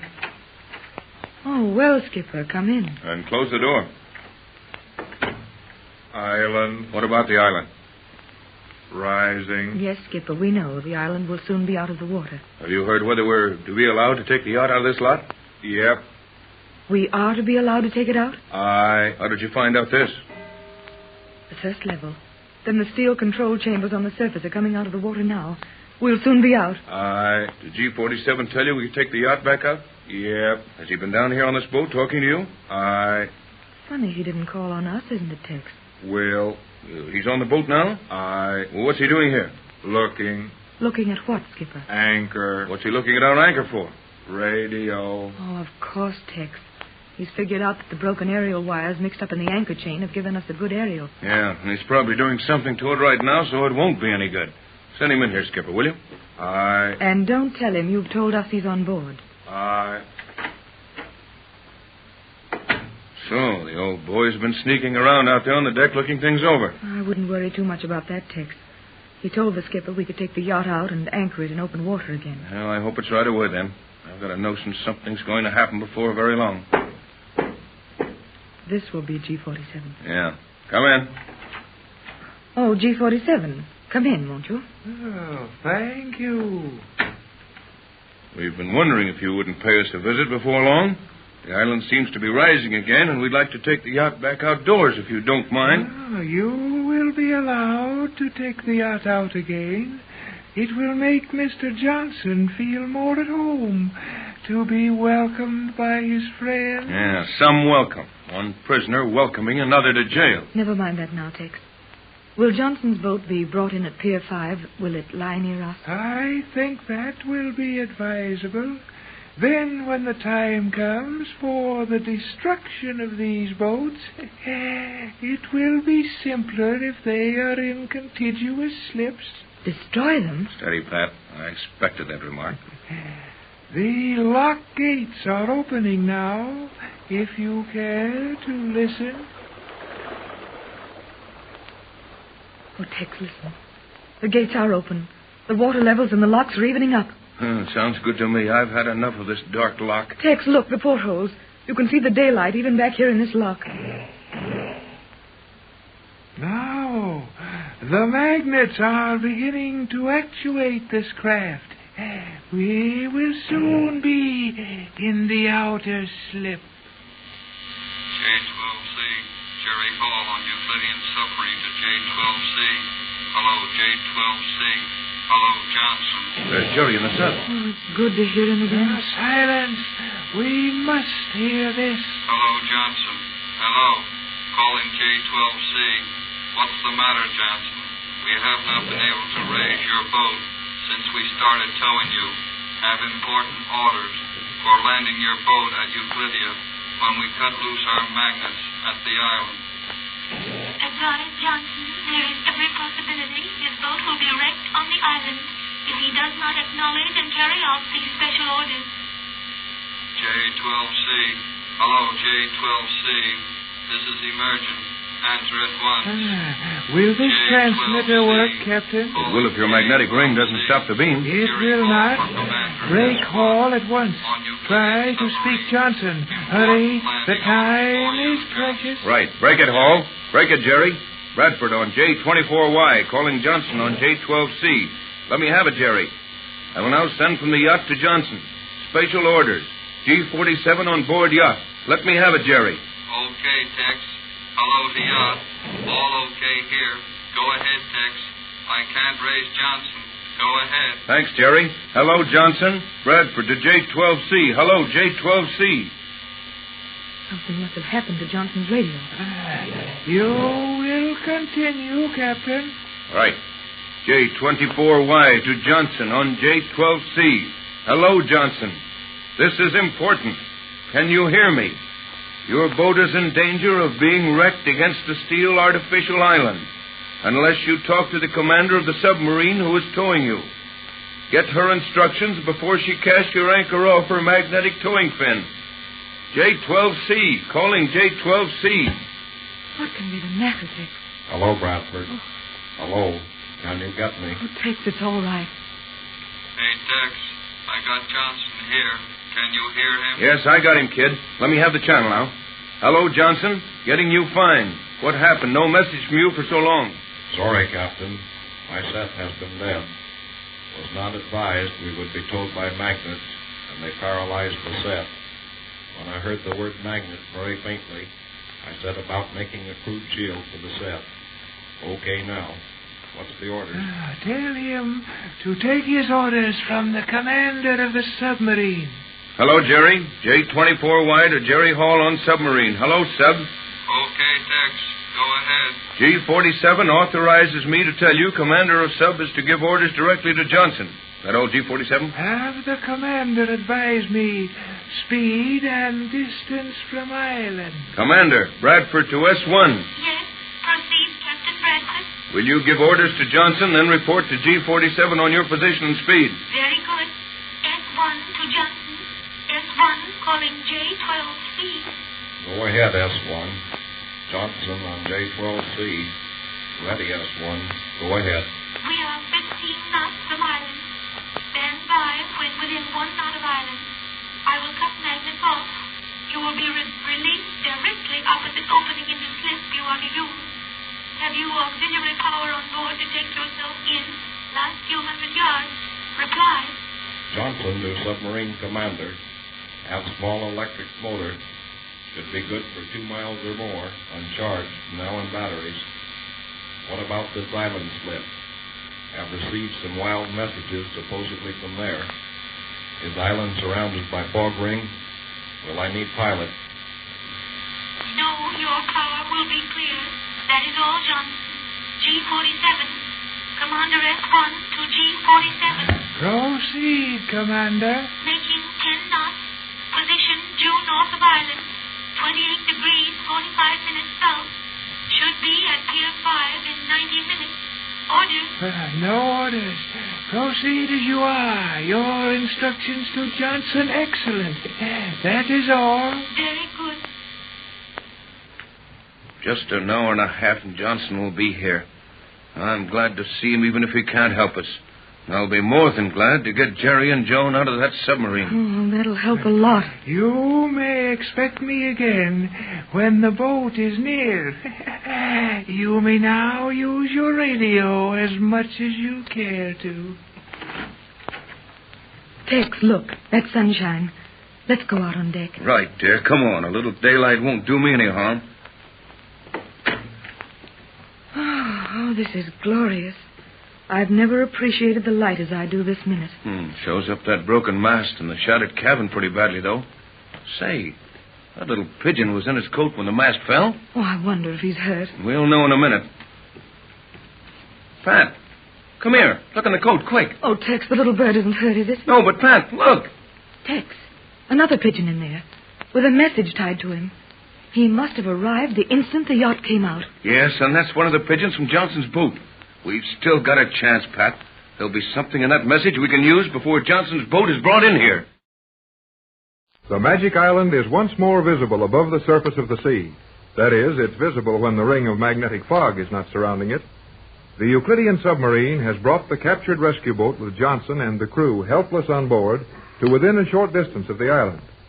Captain Tex Bradford and Mrs. Gregory are anxiously awaiting the arrival of Johnson's boat, as they know something about Johnson which no one else knows. They received a message by homing pigeon just before the submarine arrived with Johnson's boat in tow. Jerry and Joan are talking in the submarine as it prepares to cast off Johnson's boat. Oh, boy. We're nearly back to the island, Joan. Yes, Jerry. And when we do get back, your Mr. Johnson will be a prisoner, and my mother's other boat will be tied up to the island just as useless as her yacht is now. I know all that, but this fellow Johnson's plenty smart, and he might have a trick or two up his sleeve that the Euclideans don't know anything about. I can think of nothing favorable now. Well, for one thing, remember what I told you about this woman commander on the submarine? She'll be on our side if she sees a chance to get to the world with us. Now, Jerry, that is silly. Just because she was interested in hearing about my mother's beautiful clothing and some of the things in your world, that does not mean It means that she's willing to listen when I talk about how swell our world is. And if she listens long enough, and if she'll only come out and meet your mother, it's in the bag. In the bag? What is in what bag? I mean, it's signed, sealed, and delivered. Your name on a dotted line. Oh, well, never mind. I'll tell you some other time. It would be well to postpone any further discussion of your commander until she is unable to hear you. Gee whiz. I forget about that blamed speaker thing all over the submarine. You forget so many things, Jerry. Precisely. Now, Hall, you will maintain silence during the next operation. Absolute silence. Yes'm. Very good, Commander. SE-1. Yes, Commander. Drop the charge in the stern magnetic fin. Release the anchor of that boat immediately. Right. Release anchor.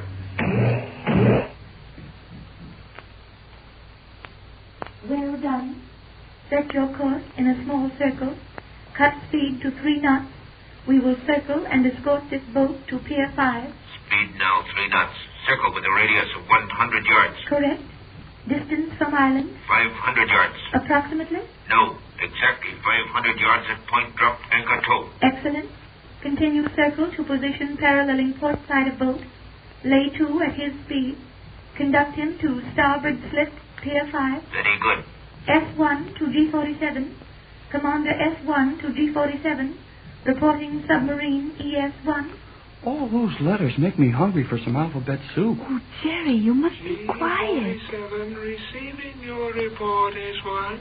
Proceed. Drop anchor tow 500 yards due north of Pier 5. Johnson boat will use small motor and interslip under his own power. Think not advisable to take the ES1 into Pier 5 slip with Gregory Yacht there now. We are just completing circle to pick up boat and convoy it to Pier 5. We'll then proceed to dock ES1 in regular submarine berth number 6. That is all. S1 to G47. Well executed, SE1. Report immediately upon arrival. That is all. G47 to S1. You, Hall, and you, Cleoster, maintain your positions in the stern section. I will join you for special orders regarding your actions when we arrive at the island. Look, Joan. She's turned off the speaker gadget so we can't be heard all over the boat. What can that be for, Jerry? She's going to tell us something she don't want old Stoneface up there to hear. Oh, Jerry, that ridiculous idea of yours that the commander is friendly to us will get us into very serious trouble if you're not careful. Well, leave it to me, Joan. I'll fix it. Fix it? Is something broken, Jerry? Look, I'll sell her the idea. Put over the deal. Oh, forget it. Just listen and you'll get the idea. Even though I made it possible for you to talk in comparative comfort, Hall, it should not be necessary for you to shout. I'm sorry. Golly whiskers. Jerry, the commander will not know what you mean by that terrible slang. You are right in a measure, Cleostra. To understand the gibbering sounds which Hall uses as a method of expression, one would of necessity revert to the educational standard of the Stone Age. But the forceful gestures and grotesque manipulations of the facial muscles which accompany his outbursts reveal his meaning quite plainly. I get it. The words are too much for you, but the music strikes a responsive chord. You see, Commander, Jerry does know how to use big words when he wants to. A more frequent desire would do him credit. Well, look, Commander, I don't want to break up your class, and if you feel like having some fun with me when I'm stuck where I can't help myself, okay. But if you've got those special orders you were talking about, we'd better get them before we hit the island. Jerry, you should not suggest the commander's procedure. It is quite all right, Cleostra. I have no orders to give either of you, but I have a few words of advice which you would do well to follow. Oh, sure. Advice is what we want plenty of. What's on your mind? Jerry means, to what advice did you have reference? I had made the translation myself, Cleostra. And the more I hear of this young man's free manner of speaking and his obvious ignorance, the greater is my curiosity to learn something further of the world outside. See? What did I tell you, Joan? What did I tell you? Now, Jerry, please. Well, Cleostra, What did he tell you? I think it would not be wise to repeat it. Very well. You tell me, Hall. Well, gee, to come right out and tell you, it's not so easy, but I'll try. Please do not, Jerry. Silence, Cleostra. You may proceed, Hall. Well, I guess this puts me in plenty bad if I'm wrong, but I got it figured that you're on our side. I am not sure I follow you. I mean that you're not so crazy about all this Euclidean stuff, acting like a bunch of machines and talking about going out and conquering the world. A beautiful girl like you, commanding the submarine, thinking of going across the ocean one of these days and blowing up somebody's country. Why, you ought to be like girls back home, going out to dances and parties and seeing shows and, well, all those things. I'm going to teach Joan how to do all of them when we get back to the world. Jerry, you have made the commander very angry. Oh, I can't help it. I had a hunch to say it, and I said it. No, I am not angry. All my life I have been taught the stupidity of you worldlings and the brilliance of we Euclideans. Yet you are happy. You see pleasures and recreations worth living for. You feel the desire to live, even though... No, enough of this. You will forget that it has been said. Your lives depend upon your silence. Make no mistake about that. Oh, yes, Commander. It is forgotten. Yes, Commander. It's forgotten. That is well. Now I return to my duties. The speakers will be turned on. You will preserve silence as we land this boat. And you will preserve silence in all matters. You see, Jerry, it did no good. And now I feel that we have a definite enemy in the commander. Well, don't you believe it. She told us to forget what we talked about. Swell, we'll forget it. But she won't. Be quiet, Jerry. The tubes are beginning to glow in the central control section. The speakers are active. Okay, but don't forget I told you so when we get a break from the girlfriend. Position and speed, SE1. Speed 2 knots, 125 yards due north, and Pier 5. Good. Stop all power. Lay to. Allow boat to proceed. Slip 5 under own power. You, Hall, will come forward to my control section. Cleostra, you may come also. Hurry, Hall. Coming up. Come on, Joan. Snap into it. What do you think the commander wants, Jerry? Well, we'll find out in a minute. You will sit here before the microphone, Hall. You there, Cleostra. I am going to give Johnson his exact orders regarding his landing. Also advise Captain Bradford on the yacht. It will be well to make the Johnson boat fast to the yacht. You will stand by, Hall, in the event that either Johnson or Bradford want confirmation from you. Okay, go to it. Yes, Commander. You are learning. Remember, silence when the red tube glows. You will call Johnson at once. Advise him to lay his boat in close to the yacht. They will be lashed together at once. That will provide for taking them both into the submarine lock in one movement in the event of another emergency. Boy, you sure think, Commander. Naturally. All Euclideans think. Immediately you advise Johnson, you will call Captain Bradford. Give him the same instructions regarding the disposition of Johnson's boat. Tell him to stand by to lash the boats together. That is all, Hall. Silence, Cleostra. Proceed. J-12C. Jerry Hall on submarine to J-12C. Hello, Johnson. Hello, J-12. Emergency orders for you. Hello, J-12C. Orders from the submarine commander. Hello, Johnson. Hello. It is possible he is saving his power to carry him into the anchorage. Raise Bradford. Give him the orders. He will be able to signal Johnson in ample time to warp the boat in properly. Right. Jerry Hall to J-24Y. Hello, Tex. Hall to Bradford. Can you get me? Answer quick. Yes, Jerry, I got it. Where'd you signal to Johnson? What are your orders about landing the boat? I'll take them here. See the boat plainly now through the aft port in this cabin. I've been more than a minute or two before he will come in between the piers. Shoot it, kid. Signal Johnson to come in hard against your starboard rail. Lash the two boats together immediately. Orders from the commander on this sub. Got it? Yes, bring Johnson against starboard rail and make fast at once. Got it, Jerry. Are you coming in at once? How about it, Commander? If G-47 has no other plans for you, you may report to Bradford when we dock. The skipper... Oh, excuse me, Commander. The skipper says if G-47 says okay, Joan and I can report to you as soon as we dock this sinking cigar. Okay, son. I've got some news for you. Hurry it up. All I'll run out on deck to handle Johnson's boat now. Well, I guess that's all, isn't it, Commander? Very well done, Hall. I will take over.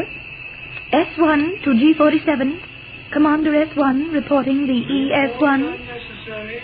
Heard your orders to Bradford. Johnson boat is safely within reach of island magnets. Proceed to your lot. Report to me at once. That is all. Very well, G47. That is all. S1. Gee, it's all over. In just a minute or two, those island magnets will pull Johnson's boat into the slip. Tex will make it fast to the yacht and... Oh, gee. I guess that's about the end of all our plans. One moment, Hall. SE1. Yes, Commander? Full power tubes on. Proceed to lock at once. Right. Power on. Proceed to lock. Right. You will dock the ES1 on arrival. That is all. Oh, Jerry, we're going to see Mother and the captain in a few minutes. Yeah, and the captain said he had some news for us. I wonder what it could be. I think I could tell you the news the captain has for you. You could? Yes, I am sure I could. And it is news that will shake the island of Euclidia when it reaches the attention of G47. What is it, Commander? I will not tell you. But you said you could. Precisely. I could, but I will not.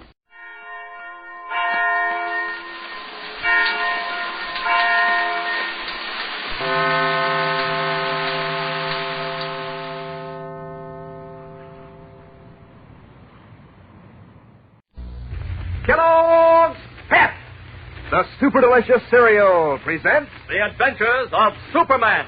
Faster than a speeding bullet, more powerful than a locomotive, able to leap tall buildings at a single bound.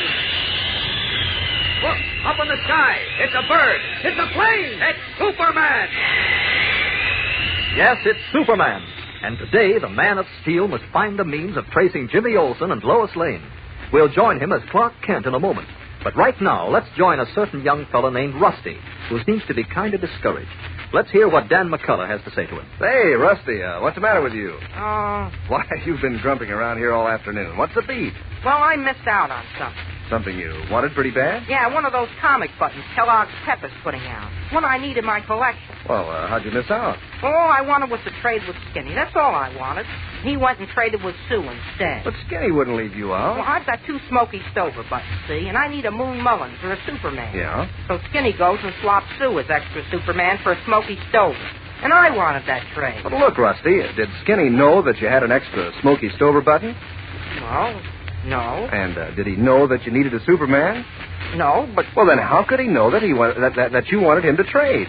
Say, that's right. I never thought of that. Why, sure. Every fellow and girl knows that you have to sort of spread the word around when you have duplicate comic buttons to trade so that you don't take any chances on missing out. Because every fellow and girl wants, eventually, to collect all 18 different buttons in the series. And you can do that, too, sure, easy as anything. You don't send in any money, not even a box top. Fact is, you can't buy these exciting comic buttons anywhere.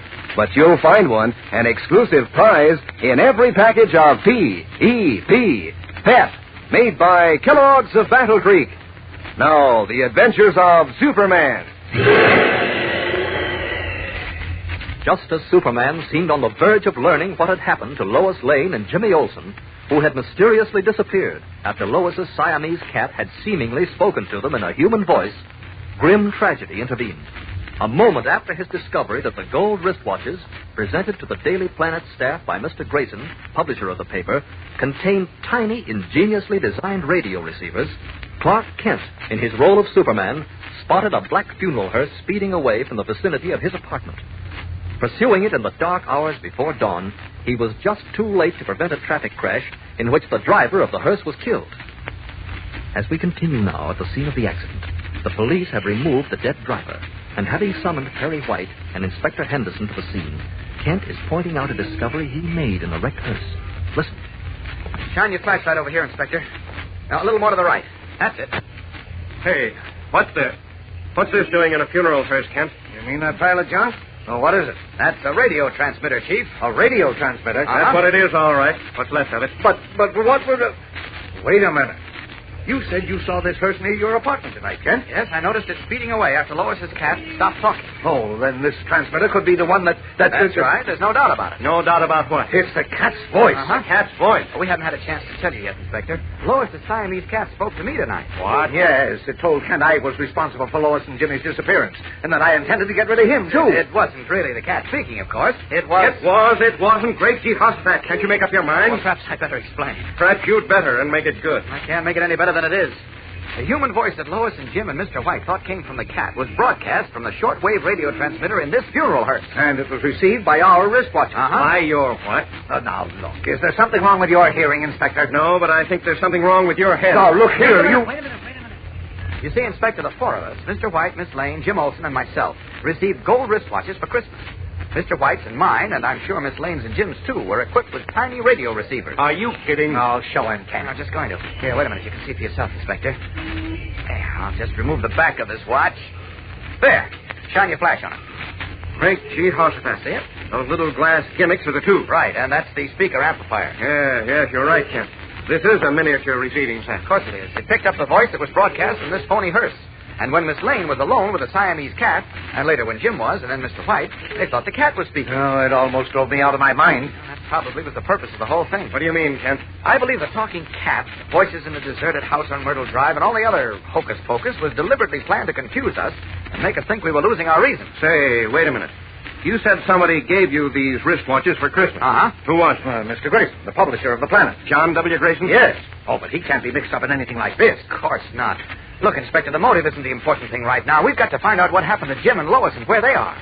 The driver of this hearse knew, but he's dead. Now, you've just got to identify him and trace this hearse. My men are working on it. But there are a few things about this setup and your story, White, that don't satisfy me. What do you mean? All of you thought the voices you heard came from the cat, right? No, I didn't, but what's your point? Well, actually, the voices came from the radio receivers in your wristwatches. Yes? And for you to think that they came from the cat had to be close to one of the watches. That's right. Well, it was. I was in bed reading, and it was crouching next to me when when I thought it talked. Then how could the guy in the hearse, the guy who was doing the broadcasting, know when each of you was alone with the cat and whether or not it was close to you? That's right. Well, how could he, Kent? Well, they must have had a Confederate posted somewhere. You see, it's my hunch that the man in the coupe who followed us from your house tonight, Chief, was a lookout. Yes, that adds up. Sounds pretty far-fetched to me. Whoa. If you want my opinion, Kent, you're way off the beam. Now, wait a minute. How about the fact that the man who drove this hearse answers the description of the man who stopped Miss Lane's taxicab the day she disappeared, Inspector? Yeah, you got a point there, Kent. Oh, this is the screwiest case I've ever seen. You are telling us. Well, come on. There's no more to be seen here. We'll go back to headquarters and see if anything turned up. Watch it. Watch it. There's glass all around here. Okay. Oh, be careful, Chief. Stop treating me like a baby. Well, you seem to be yourself again. Okay. Here's my car. Get in, gentlemen. Only hope they identified that driver, Kent. Just keep your fingers crossed. Close the door, will you, Kent? Okay. Maybe we can find out what we want at headquarters.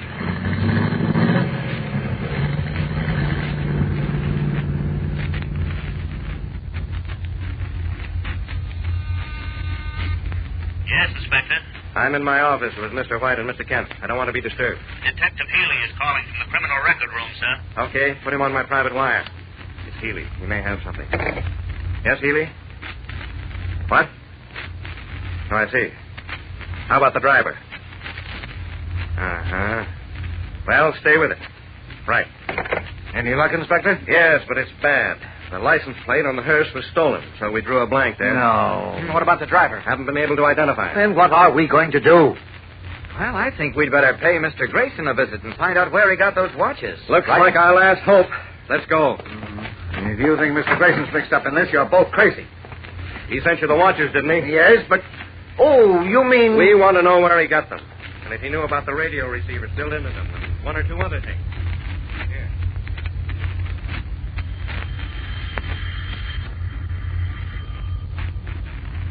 Why doesn't someone answer the bell? Are we supposed to cool our heels out here forever? Look, it's only 6 o'clock in the morning, Inspector. They're all probably as... Wait a minute, here comes someone. Yes? What is it? Oh, good morning, Thomas. Oh, it's you, Mr. White. And Mr. Kent. Hello. Who's he, Kent? Grayson's butler. Mr. Grayson up yet, Thomas? Mr. Grayson? Well, Mr. Grayson left for Europe quite suddenly. Europe? Left for Europe? Right, sir. He tried to phone you before he left, Mr. White, but you weren't at home or at the office. Good God, Frank. Now we are in a pickle. Now, wait, maybe not. When did Mr. Grayson leave, Thomas? Last night, sir. At midnight. How was he traveling? By clipper. He managed... Thanks. See you later, Chief. Inspector? No, wait. Where are you going, Kent? I just thought of something. Something important. So long. Breaking into a run, Clark Kent vanishes around the corner, leaving Perry White and Inspector Henderson speechless and amazed. What did Kent suddenly think of? In a moment, we're going to learn what happened to Jimmy Olsen and Lois Lane, so keep listening. But first, here again is your announcer. Say, gang, don't you miss out the way Rusty did a while ago. When you have a duplicate comic button to trade, you be sure to tell all your friends about it. For example, if you have 2 Orphan Annie comic buttons, but you don't have Smokey Stover or Harold Teen, let your pals know about it. And chances are someone will have a duplicate to swap with you. And then you're one more comic button on your way toward having all 18 of the series. You'll want them all, too, because they're so doggone smart-looking. Full comic strip colors, bright red and blue and black on a clear white background. Look nifty when you wear them pinned on your jacket or your dress or cap. And here's how easy it is to get these exciting prizes. Just ask Mom to get you plenty of that super delicious whole wheat flake cereal, Kellogg's Pep. You don't send in any money, not even a box top. And you can't buy these comic buttons anywhere. Remember, you get these thrilling prizes only in packages of P.E.P. Pep, made by Kellogg's, the greatest name in cereals. Now, back to the adventures of Superman. Our scene is a dingy warehouse, only a few miles from the Daily Planet building. Here, for almost 24 hours now, Lois Lane and Jimmy Olsen have been held in a locked room where almost constantly they hear the nerve-wracking meowing of a cat. Listen. There. There it is again, Jim. Sure, I know, Miss Lane. It's a cat. Yes, but where is it? Where? Why, I don't know. It sounded like it was in this room, didn't it? Well... You know it did, Jim. But there is no cat in this room. Oh, Jimmy, what's happening to me? Nothing's happening. Yes, something is. First, I heard my Siamese cat speak to me in a human voice.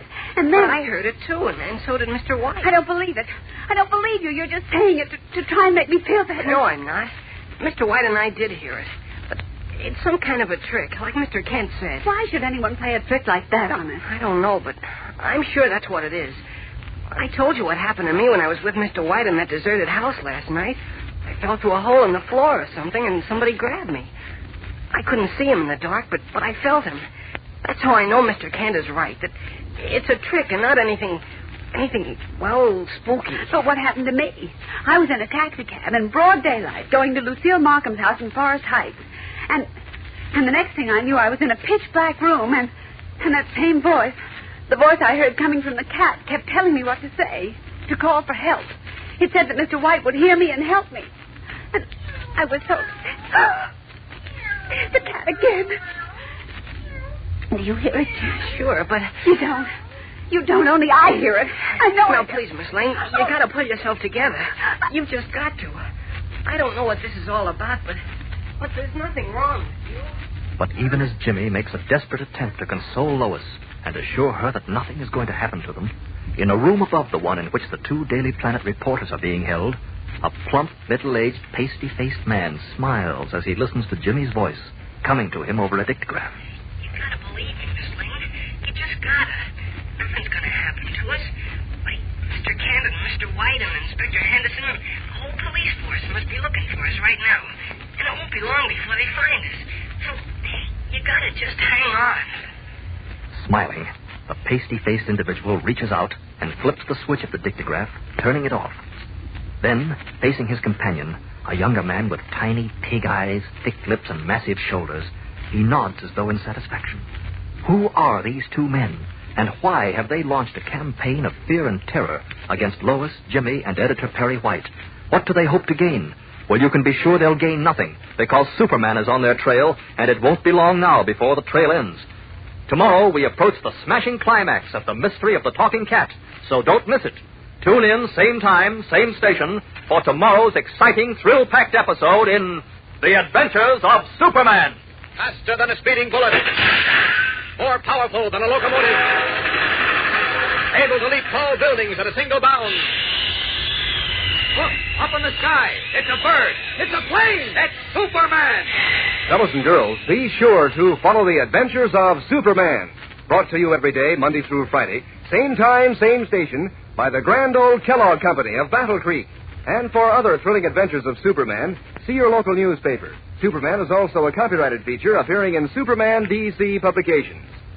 Say there, gang, have you heard? Kellogg's Variety is back. That's the grand 10-package assortment of 6 famous Kellogg cereals that makes breakfast so much fun. Why, it's like eating in a restaurant where you can choose from a whole list of your favorite cereals, each one in your own private package. And Mom's sure to be glad Kellogg's Variety is back. Show her how you can eat right out of the swell new Kell Bowl Pack. She'll like not having to wash dishes. So ask her to hurry and get Kellogg's Variety right away. And be sure to be with us tomorrow for the thrilling adventures of Superman. This is the Mutual Broadcasting System. Kellogg's Pep, the super delicious cereal, presents The Adventures of Superman. Faster than a speeding bullet. More powerful than a locomotive. Able to leap tall buildings at a single bound. Look, up in the sky. It's a bird. It's a plane. It's Superman. Yes, it's Superman, who is today hopeful of finding a clue that will lead him to Jimmy Olsen and Lois Lane. We'll learn what happens in a moment, but right now, here is Dan McCullough. You know something I've noticed lately? Well, the girls in the gang are a little bit fancier in the way they pin their comic buttons on their jackets or dress. You know, those swell comic buttons all the gang's collecting from packages of Kellogg's Pep? Yes, the girls like to arrange them in sort of formations or designs. Even some of the fellows are doing it. Of course, it doesn't really matter how you wear your comic buttons, as long as you do wear them, because you want everybody to see how many you've collected and how smart-looking they are, too. Why, the pictures of your favorite comic strip characters are so bright-colored, they show up so clear against the white enamel background that, well, these comic buttons are just about the best-looking things you ever saw. And Smitty and Herbie and Lillums and Superman look so natural, why, you'd know them anywhere. But you know, the best part is, these exciting comic buttons are so easy to get. You don't send in a single penny, not even a box top, and you can't buy them anywhere. But inside every package of that super delicious whole wheat flake cereal, Kellogg's Pep, there's your exciting prize. So get your thrilling, bright-colored comic buttons from P.E.P. Pep, made by Kellogg's of Battle Creek. Now, the adventures of Superman. Although Superman has discovered how Lois Lane's Siamese cat appeared to talk in a human voice, he has not yet been able to learn what happened to Lois and Jimmy Olsen, both of whom vanished without leaving a trace, after revealing that the cat had seemingly spoken to them. But as we learned yesterday, the two reporters are in a metropolis warehouse, prisoners of a mysterious man they cannot see, and who, for reasons known only to himself, is determined to make them believe they have lost their minds. Meanwhile, Superman is on the trail of Mr. Grayson, the publisher of the Daily Planet, who presented our friends with the radio-equipped wristwatches that created the illusion of the cat talking. As we continue now, a huge clipper plane is thundering over the Atlantic toward Lisbon, Portugal. In the control cockpit, the co-pilot, Rusty Brown, suddenly stiffens. Then he turns to the flight captain. Did you hear that, Bill? Hear what? The voice calling to us. A voice? Yeah. Seemed to come from outside the plane. Outside? There's something wrong with your ears, Rusty? Guess I just imagined. I would have sworn that... Clipper. Ahoy in there. There, heard it again. So did I. Good grief, look, Rusty. Huh? Where? Right outside your window.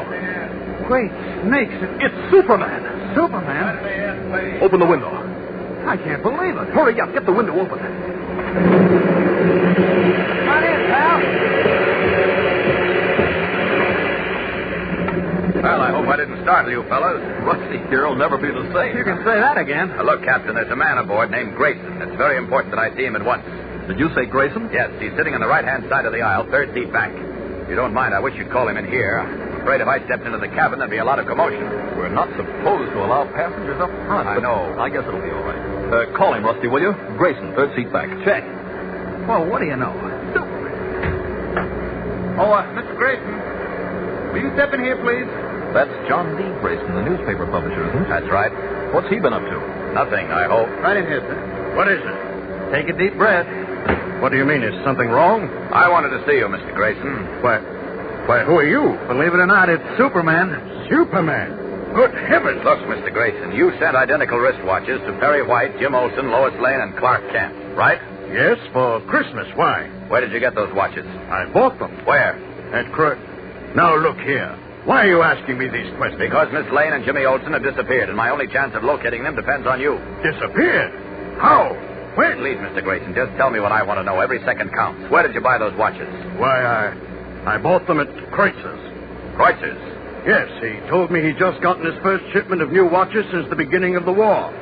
He suggested I might like to buy some for my newspaper staff for Christmas, as I used to do.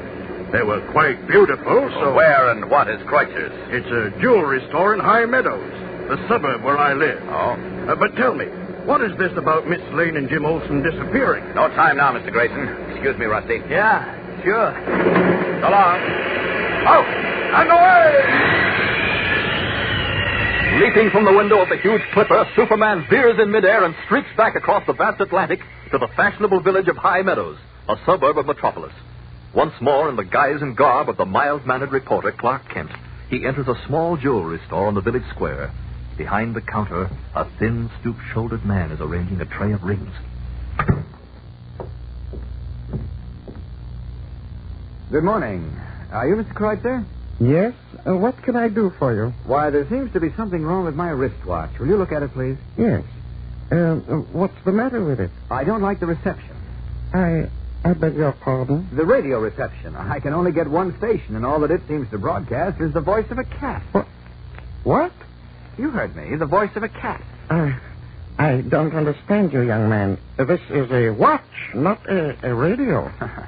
There's a tiny radio receiver built into the case, as you well know.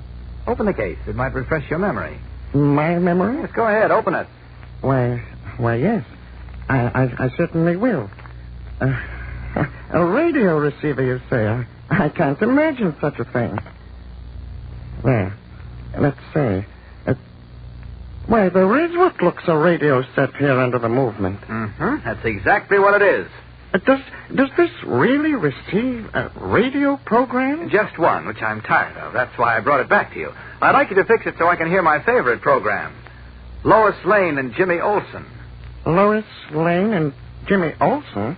I never heard of them. Oh, really? No. Listen, Mr. Kent. Yes, Mr. Kent. Where did you get this watch? From Mr. John D. Grayson, who bought it from you. From me? Yes, and 3 others just like it. Now, look, Mr. Grayson. You're mistaken. I didn't sell Mr. Grayson this watch. Oh, yes, you did. I tell you I didn't. I've never had a watch with a radio receiver built in. I never saw or even heard of one before. Now, wait a minute. I remember selling Mr. Grayson 4 watches just before Christmas. As a matter of fact, they were the same make as this one and similar in design. They were. I received a shipment of 3 dozen from the manufacturer just in time for the Christmas trade. Mm-hmm. But I assure you, none of them had radio receivers built in. You're prepared to tell the same story to the police, Mr. Kreutzer? The police? Yes. Why, of course. But why should I tell it to them? I'll check with the manufacturer, and then perhaps I'll be back to see you. Goodbye, Mr. Kreutzer. Wait, Mr. Kent. I don't understand. I'll be seeing you. Now, if he was lying, he'll contact somebody in a hurry. There were several people mixed up in this business. The man in the funeral hearse, the lookout in the coupe, and... Uh-oh. He's picking up his phone. Wait, now, let's see how... this telephone pole. It carries the phone wire from his shop. Now, if I lean against it, I should be able to hear his voice over the wire. Well, I don't hear anything yet. Metropolis 63120. And please try to hurry it. It's urgent. Metropolis 63120, eh? 63120. Hey, I hope this hunch works out. Hello? Mr. Ames, this is Kreutzer. Listen, a young fellow named Kent was just in my store. Kent? Did you say Kent? Yes. He knows about the watches. What do you mean? What does he know? About the receivers. He said he heard a Kent's voice come out of the watch. Yes?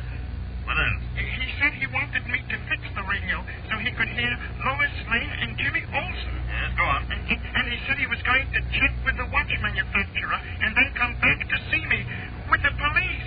He did, eh? Yes, I'm scared, Mr. Ames. The manufacturer will tell him they didn't build the radio receivers into the watches. He'll know I did it. The police... Stop your whining. Everything's all right. No, it isn't. We're in danger. You've got to do something. I tell you, everything will be all right. I'll have to change my plans. Now, listen to me. Close your store and meet me at Louis'. I'll have to clear out for a while. Yes, but what about Miss Lane and young Olsen? Leave them to me. Move fast now. I'll be waiting for you at Louis'. All right. Oh, my hunch did pay off, eh? Now, let's see. Where can I... into that alley between the stores. There we are. Now, to talk turkey to Mr. Kreutzer. As Superman. Stepping into a shadowed alley, Clark Kent swiftly resumes his true identity of Superman. We'll return in a moment for the tense climax of today's episode, but first, here again is your announcer. These days, don't you kind of miss the long hours of cheerful, warm sunlight we get in spring and summer? And whether you realize it or not, you might miss the wonderful vitamin D effect of sunshine, too, that helps build strong bones and teeth. But Mother knows how to help you make up for that lack of old man sun. Sure, she knows how you get that very same vitamin D benefit from Kellogg's Pep. Yes, sir, that sunny golden toasted cereal she gives you for breakfast has extra amounts of vitamin D. Vitamin B1, too, an energy vitamin, and good whole grain nourishment. Of course, one of the reasons you like Pep so well is because that's the prize package that brings you those thrilling comic buttons all the gang's collecting these days, like Winnie Winkle and K.O. and Superman himself. Boy, it's a load of fun to collect these comic buttons and trade duplicates with your pals and wear your whole collection pinned on your jacket or your dress or cap. But remember, you can't buy these comic buttons anywhere, and you don't send in any money, not even a box stop. All you do is to make sure Mom keeps you supplied with plenty of Kellogg's Pep, and you'll find your exclusive prize in every package. That's P-E-P, Pep, made by Kellogg, the greatest name in cereals. Now, back to the adventures of Superman. In a small, dusty office of a dingy warehouse, above the locked room in which Lois Lane and Jimmy Olsen are imprisoned, a plump, middle-aged man is hastily donning his overcoat. This is the mysterious Mr. Ames, and his pasty face reddens with anger as he listens to his companion, a younger, ferret-faced man. I know what I'm saying, Mr. Ames.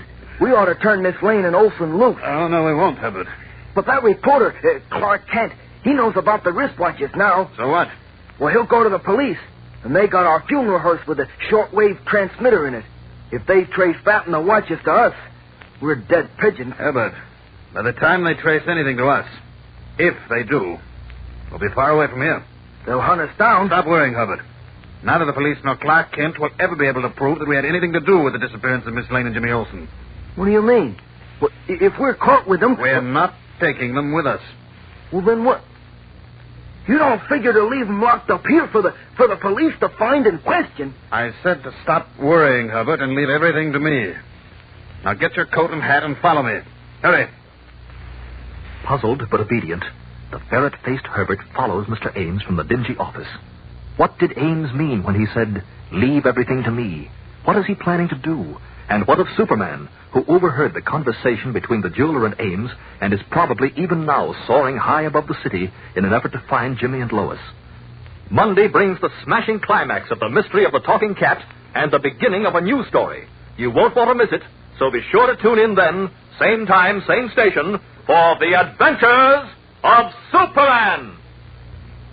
Fellows and girls, be sure to follow the adventures of Superman. Brought to you every day, Monday through Friday, same time, same station, by the grand old Kellogg Company of Battle Creek. And for other thrilling adventures of Superman, see your local newspaper. Superman is also a copyrighted feature appearing in Superman DC publications. Want to hear a scoop? A big scoop of Kellogg news? Well, listen to this. Kellogg's Variety is back. Yes, Kellogg's have scooped 6 of their most famous cereals into this grand variety carton. One carton containing 10 separate generous-sized packages. So now it's easier for Mom. She just gets Kellogg's Variety, and everybody at the breakfast table can eat his favorite cereal fresh from its own box. Makes breakfast more fun than a picnic. Ask Mom right away to get Kellogg's Variety. It's swell, no fooling. And be sure to be with us on Monday for the thrilling adventures of Superman. This is the Mutual Broadcasting System.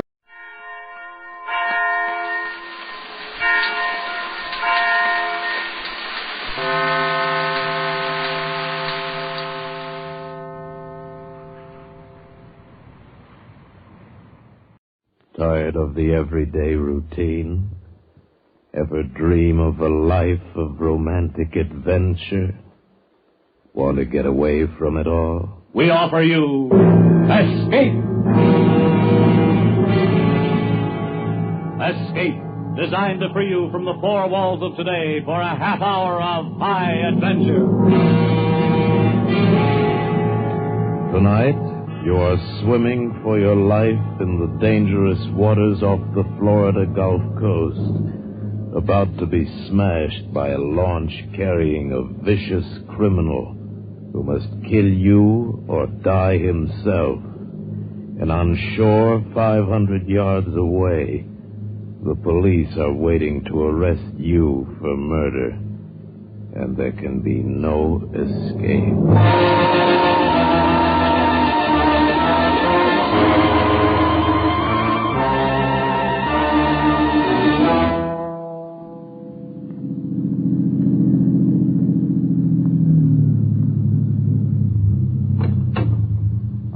Buddy, this is the end of the line. Thanks for the ride. Don't mention it. Compliments of Miami Police. Now, you see that sign? Yeah, I see it. Read it. What's the matter? Don't they teach you cops to read? I said read it. Miami, city limits. Good. See that you stay on the other side of that sign.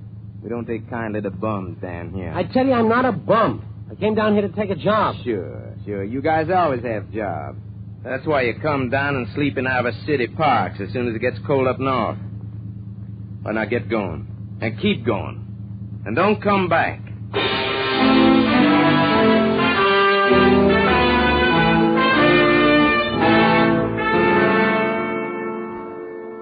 Don't come back, he says.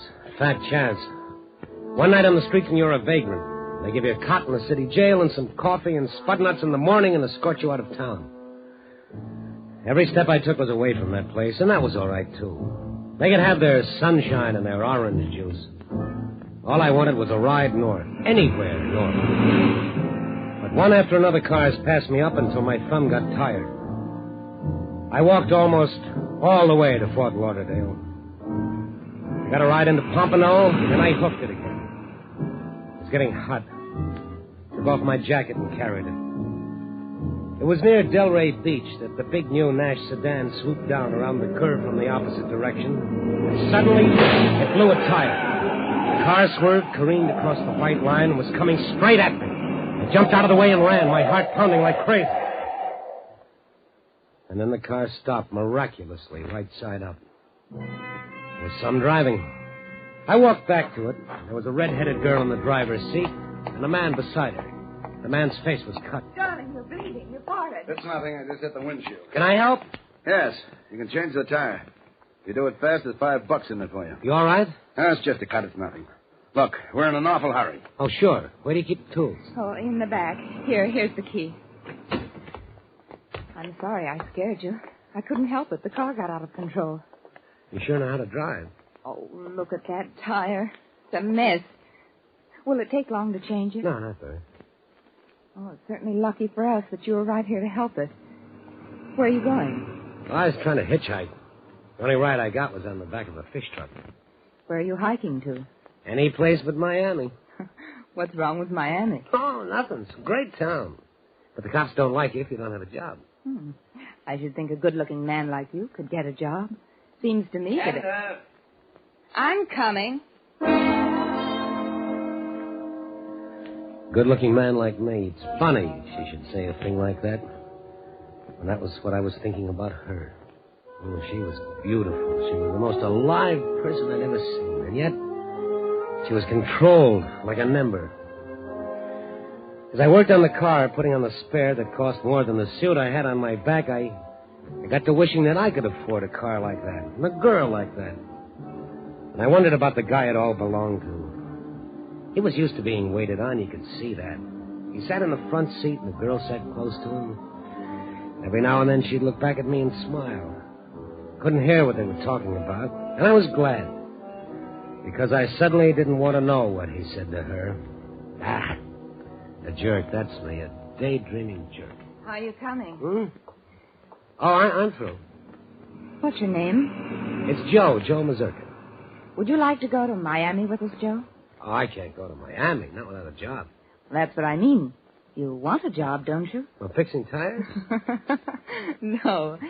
I've been talking to Mr. Ress. If you really want a job, he has one for you. Are you kidding?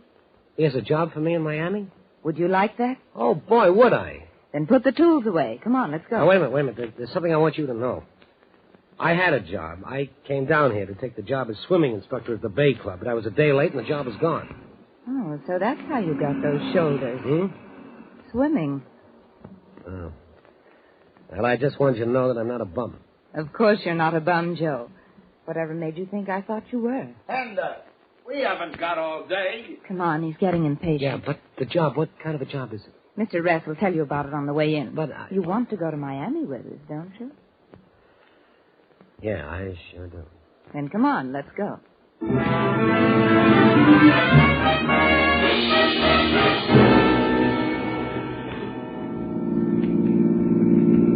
It's this way. I'm a writer. Oh, sure, Ress. William Ress. You're the guy who wrote Break It Open. Did you read it? No. I've been on the go, and I don't have much chance. But you've heard of me. Oh, everybody that read English has heard of you. Your name's in every bookstore window. Yes, my name, but not my face. And that's the job. I don't understand. Well, you see, if they find out that Bill, Mr. Ress, is in Miami, they'll hound him to death. That's the way it is when a writer is successful. The public thinks they own him. They expect him to be clever at cocktail parties, and he's invited everywhere. Well, what's wrong with it? Well, nothing, but it doesn't leave him any time to write. Hender's trying to tell you that I hate people.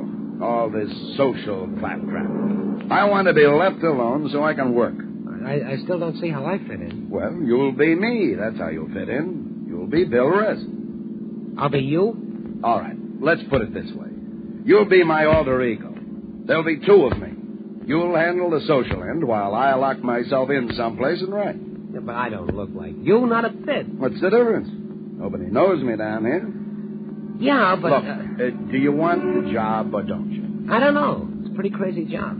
Pays $100 a week in expenses. $100 a week? It wouldn't be hard, Joe. Not with me helping you. Yeah, that's right. And that could help you. I could see you from time to time, and, well, I could tell you what to say, how to act. You would? You'll take it, won't you, Joe? It's a crazy job, all right, but I'm a crazy guy. Sure. I'll take it.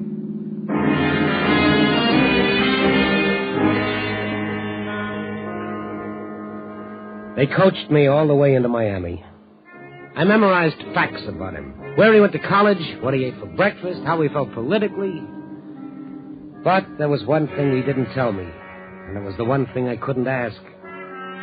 What was his relationship with a girl? That's what I wanted to know more than anything else. We passed the city limits sign, went on into Miami on Biscayne Boulevard. Hender pulled the car up near a cab stand. Now, you're sure you got it all straight? I think so. All right. Hender, give him some money. Oh, yes. Here, Joe. Thank you. $500? Yes. I want you to buy some good clothes and a couple of good traveling bags. You're a successful writer, remember? You've got to look good. And check in at a good hotel. The Ronnie Plaza. Yes, that'll be fine. Ronnie Plaza. Aren't you coming with me? Oh, you'll want to get settled first, Joe. Get yourself a haircut and a manicure.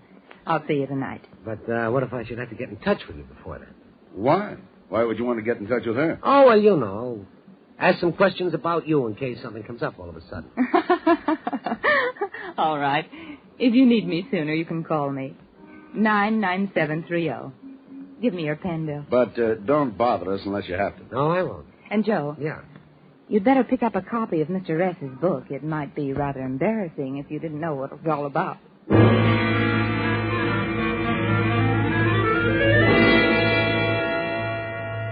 They drove off, and they left me standing there with my head full of facts on the life and times of Bill Ress, but not one fact about her. I didn't even know what her last name was. Well, there'd be time for that. I did like they told me. I bought some clothes and a suitcase. I got a haircut and a manicure, and I bought the book. Funny. A few hours before, I'd been a vagrant. No job and no money. Now I was set up in the swankiest hotel in Miami. Come in. Mr. Rez? Oh, yes. I'm George Cole. I'm the public relations man for the hotel. This is Walters, our photographer. Glad to meet you, Mr. Rez. How are you? Well, come on in. Oh, thank you. Well, we're certainly excited having you here at the Roney Plaza. Well, thank you. We were frankly pretty surprised when you checked in. Is that so? We knew you were in Miami. You know how those things get around. Miami's really just a small town. But you have the reputation for being such a recluse. Well, you know how it is. I wonder if you'd let us release a little publicity on you. Well, we'd like to take some pictures. Well, all right, sure. Go right ahead. Take all you want. Now, let's see. How about over here by the window? This be all right? Oh, yeah, that's swell. I'll hold it a minute, will you? Oh, it's certainly nice of you to be so cooperative. I'm glad to. Ah, got it.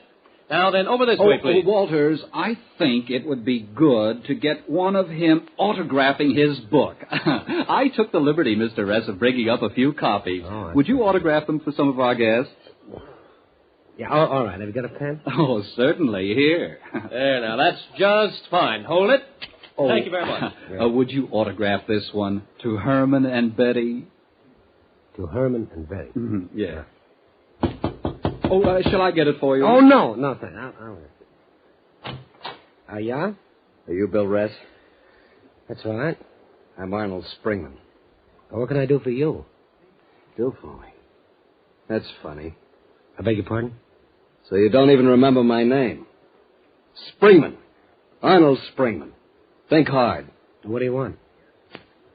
You ruined my life, you destroyed my future, and now you don't even remember my name. It's all it meant to you, isn't it? Sensationalism. Muckraking.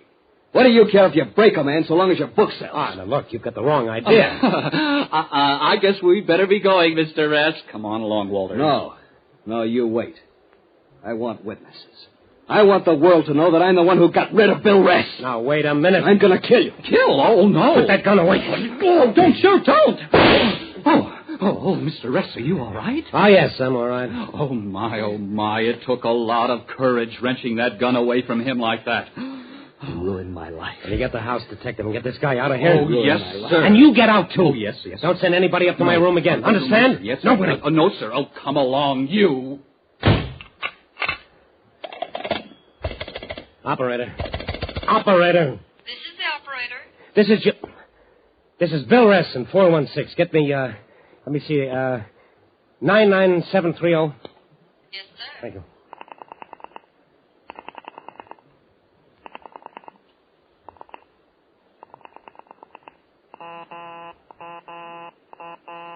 I'm sorry, Mr. Ress, the line is busy. Call me back when you get it, please.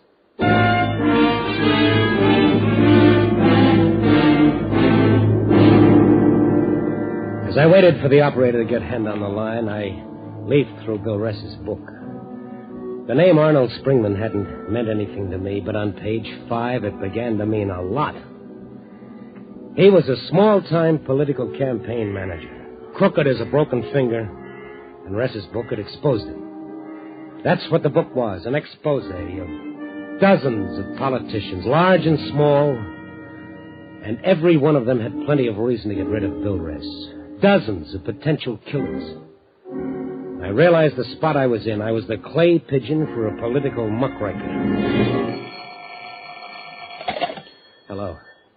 I have 99730 for you now. Oh, thank you. Hello? That you, Ress? Oh? This is Louis. Well, is Henda there? You got the wrong number. This is Louis' pool room.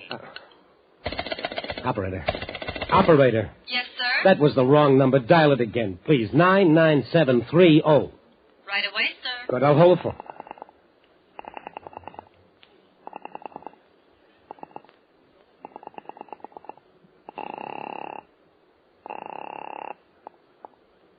Louis' pool room. Louis talking.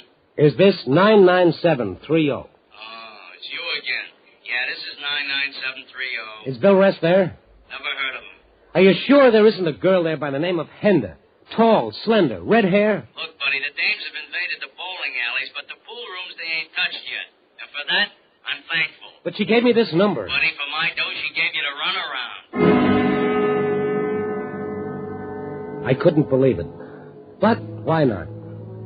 If I was sucker enough to hope I had a chance with her, I deserved the mess I was in. Well, no law said that I had to stay in it. Not even for $100 a week would I stand still and let Bill Ress's enemies take pot shots at me.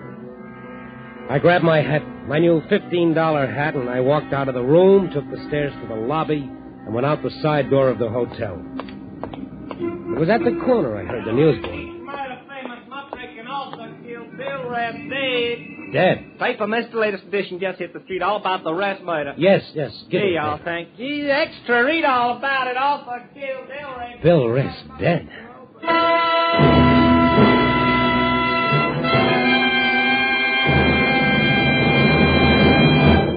In just a moment, we will return you to the second act of Escape.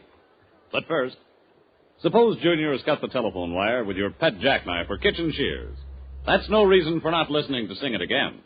Of course, if your phone is okay and Dan Seymour does put in one of the big calls to you, there's the chance that you'll win $51,000 in prizes and cash. But Sing It Again is more than prizes. It's a solid hour of tuneful riddle songs and hit music, highly entertaining in themselves, with Alan Dale, Bob Howard, and Eugenie Baird. And it's heard on most of these same CBS stations. So be listening this Saturday, won't you? And now for the second act of Escape.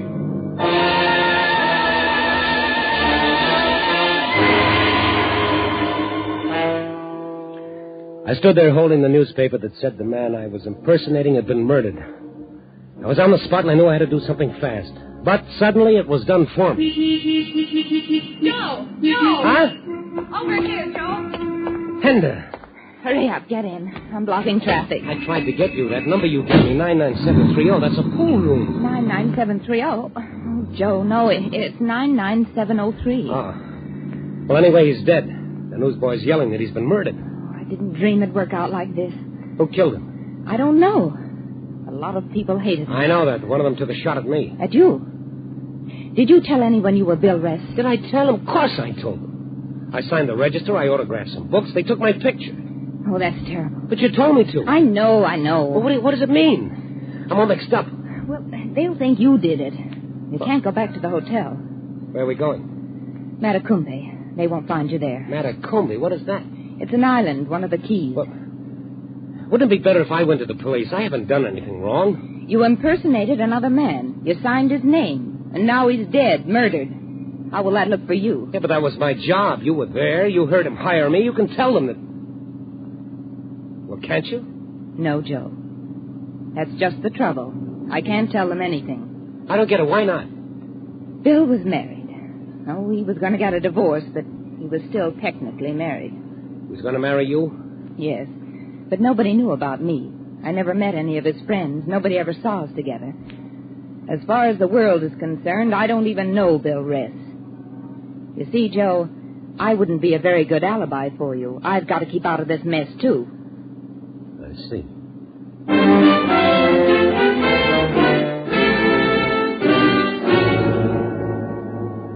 I was still mixed up as we drove south on the overseas highway across the twisted chain of islands that is the Florida Keys.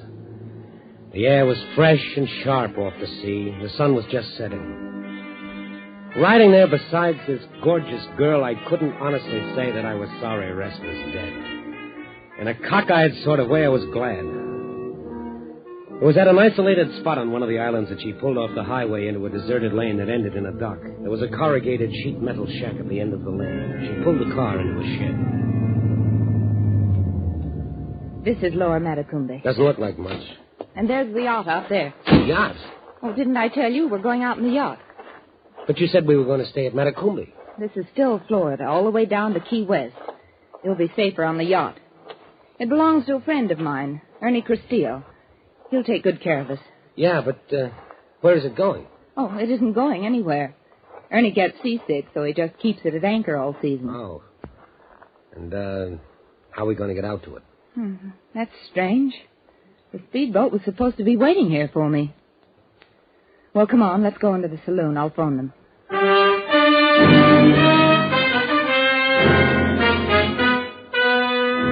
The Sheet Metal Shack was an honest-to-goodness saloon. Sawdust on the floor, pictures of boxers over the mirror-chipped beer mugs.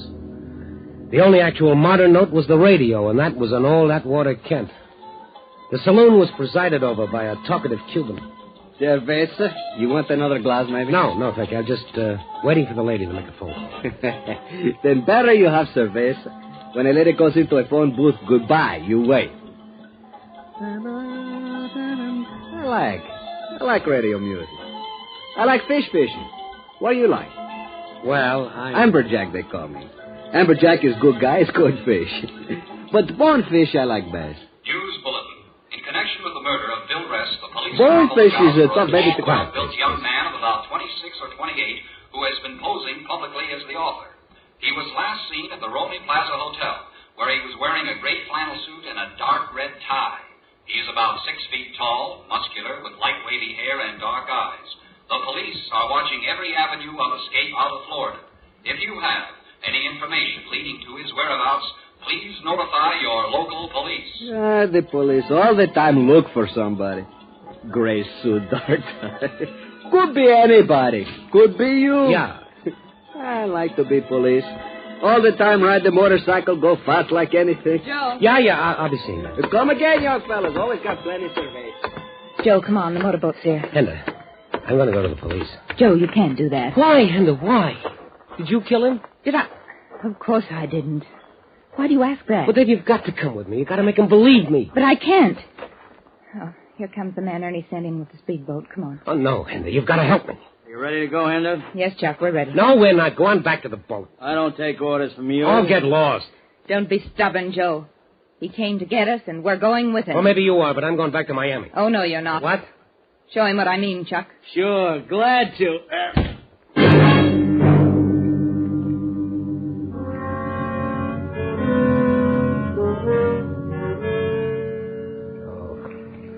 Feel better, Joe? Oh. Would you like me to get you a drink? No. Come on, relax. Don't get up so fast. It'll make you dizzy. You can quit being charming. You made your point. We're on the yacht. Now, isn't this better than going to the police? It's so quiet out here. So peaceful. So you killed him. No, I killed him. What? I said I killed him. Oh, I must be losing my mind. You're supposed to be dead, Rest. Not Rest. My name is Castillo, Ernie Castillo. Castillo? But you're the guy that hired me to double for Rest. That's right. Maybe I better straighten you out. I killed Bill Rest this morning at Delray Beach. Reason? He was writing a new book exposing the narcotics syndicate. Matter of fact, it was to be my biography. Delray Beach, of course. That's where the newsboy said he was killed. That's where you were coming from when you picked me up this morning. Right again. I killed Rest and I disposed of his longhand notes on the new book. Why'd you drag me into it? Why'd you bring me here? Very simple. To give the police a definite suspect. Ress's impersonator, you. And it was to pick you up later tonight. But they found Ress's body sooner than we counted on. She just made it in the nick of time, don't you think? So I was your red herring, huh? We got the idea while you were changing the tire. It worked fine. Oh, sure, it worked fine. Why'd you have to pick on me? Who is he, anyway? A joker on the road, a guy without a job, a vag, huh? You're getting emotional, Joe. You think you can hold me? You're crazy. Are we? By now, some smart newspaper man has his byline on a story explaining why you did it. Oh? Suppose you tell me why I did it. Maybe you've been impersonating Ress for a long time. He caught up with you and you killed him. That won't stand up. What about that book of his? It's full of names of people who'd be happy to see him dead. That's true, but you've run away, Joe. That's the most damaging fact of all. You've run away and the police will keep looking for you. And they won't find you.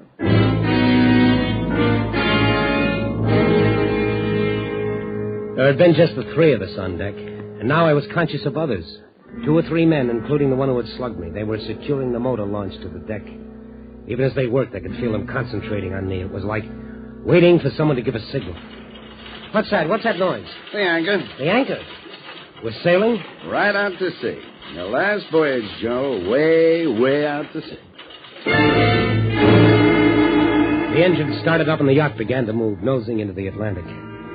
I looked back, At Matecumbe Key, at the overseas highway silhouetted against the dusky sky, a little fishing boat innocently anchored near the reefs, only a couple of 100 yards away. That's all they were, a couple of 100 yards. There was one wild, crazy chance I took. Shut it! It's diving overboard! There was one thing I knew how to do. It's swim. I could just get to the reefs before they could get that boat in the water and come after me. I was less than 50 yards off the reefs now. 50 yards from the little fishing boat. I looked back just as that motor launch hit the water. And Ress was in it. And he came right at me. He was going to cut me in two. I swam faster. A few more strokes, I'd be at the fishing boat. I could already see the guy in it. Hey, look out, that motorboat! You idiot, get away from me! I grabbed a hold of the fishing boat's gunwale just as the launch swerved to avoid collision. You crazy jerk, you want to kill somebody? Hey, look at that, he's out of control. He's heading for the rocks. Crazy nut, he cracked up. What a mess. Give me a hand up, will you? Pull me on the boat. Hey, you know that guy almost killed you. Yeah. You all right? Oh, I'm great. Just get me to the police.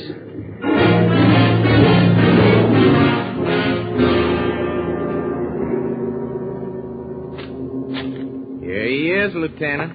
The mysterious Mr. X. Look, I tell you, I didn't do it. I didn't kill anybody. I was hired by Ress. I mean Castillo. Castillo and that girl. They picked me up on the highway. They were both in it. Relax. Take it easy. What? Castillo is dead, and the Coast Guard picked up the girl. Oh, did she tell you? Sure. She talked. They always talk. I was afraid you wouldn't believe me. Well, when they booked you, we thought you could have done it. That crazy cock and bull story you told about working for him. But when we checked the blotter, we knew you couldn't have killed Bill Ress at all. Oh, you knew? Well, sure. You know, when are you guys going to learn to come to the police when you get into trouble? We knew all along you couldn't have killed him because the murder was committed between 6 and 8 a.m. You were right here in the Miami jail until after 8:30. Oh, then I'm free? Why, sure. Like a bird. Thanks. Regan? Yes, sir? Okay. He's all yours. What do you mean? Come on, buddy. Let's go. Oh, no, hey, wait a minute. Come on, I said.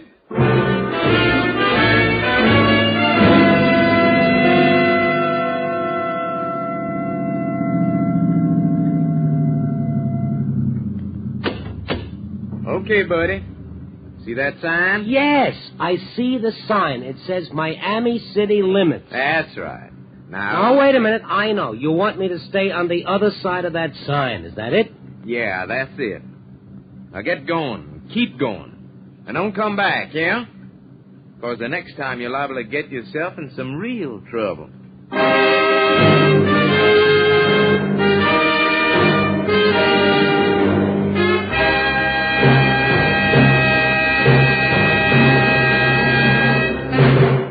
Escape is produced and directed by William N. Robeson. Tonight we have presented Danger at Matecumbe by John and Gwen Bagney. Featured in the cast were Frank Lovejoy as Joe, Marie Windsor as Henda, and Ted DeCourcy as Ress. Also heard were Rick Vallon, Robert Clark, Harry Bartell, Dee Tatum, Jerry Hausner, and Larry Dompkin. Special music was composed and conducted by Del Castillo. Next week... You are the prisoner of Mr. 3 from the land of 1. You're being driven like an animal toward the giant spaceship from which you know there can be no escape. Next week, we escape to the forbidding valley of the Infernal River high in the Peruvian Andes, a valley from which no traveler has ever returned, as T.S. Scribbling tells it in his science fiction classic, Green Splotches. Goodbye, then, until the same time next week, when once again we offer you Escape.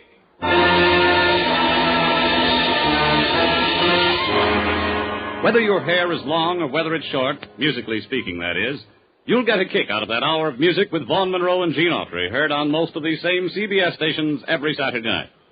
Vaughn is here with the 5 top tunes of the week as chosen by Variety magazine, and Gene Autry comes riding with the best in Western music and song.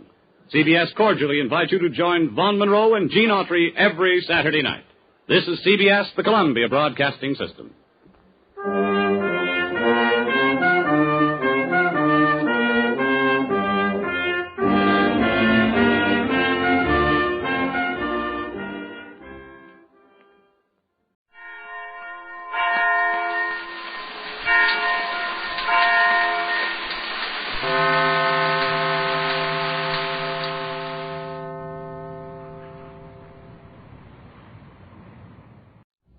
You, finding life pretty dull?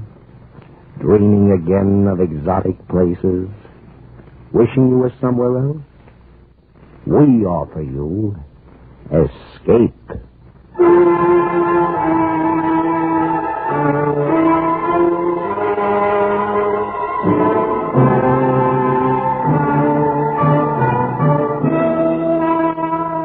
Escape, designed to free you from the four walls of today for a half hour of high adventure.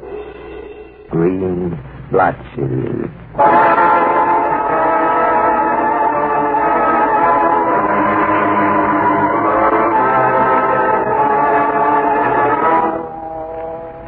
There is no longer any doubt in my mind.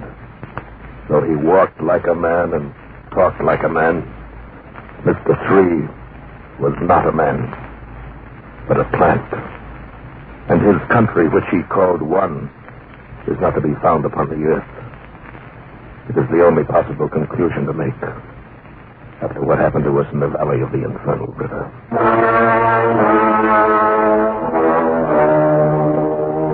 The three of us constituted the DeLong geographical expedition to explore and map the wild, uncharted region of the Andes between Peru and Chile. There was our leader, Professor Anton Demetrius, once of the University of Bucharest, and now one of America's most distinguished adopted scientists. In the valley of the Rio Infinio, we should find some very significant geological evidence which may well change our present conception of the age of our planet. There was young Leroy Haskell, the secretary of the expedition, Phi Beta Kappa, Ph.D., and, as far as I was concerned, a scientific camp follower. He had written a book. The material I shall gather on this junket will make a book that should simply dwarf the success of my Reindeer in Iceland. And you know how well received this was. Then, of course, there was me, John Preston. My job was to survey the region and map it for the first time. There were two native guides, Jose and Pablo. We had been warned from the first. Everyone told us to stay away from the valley of the Infernal River, from which they all said no traveler has ever returned. But we were not to be dissuaded from our purpose. So after a week on the high mountain trails, we came at last to the entrance of the valley.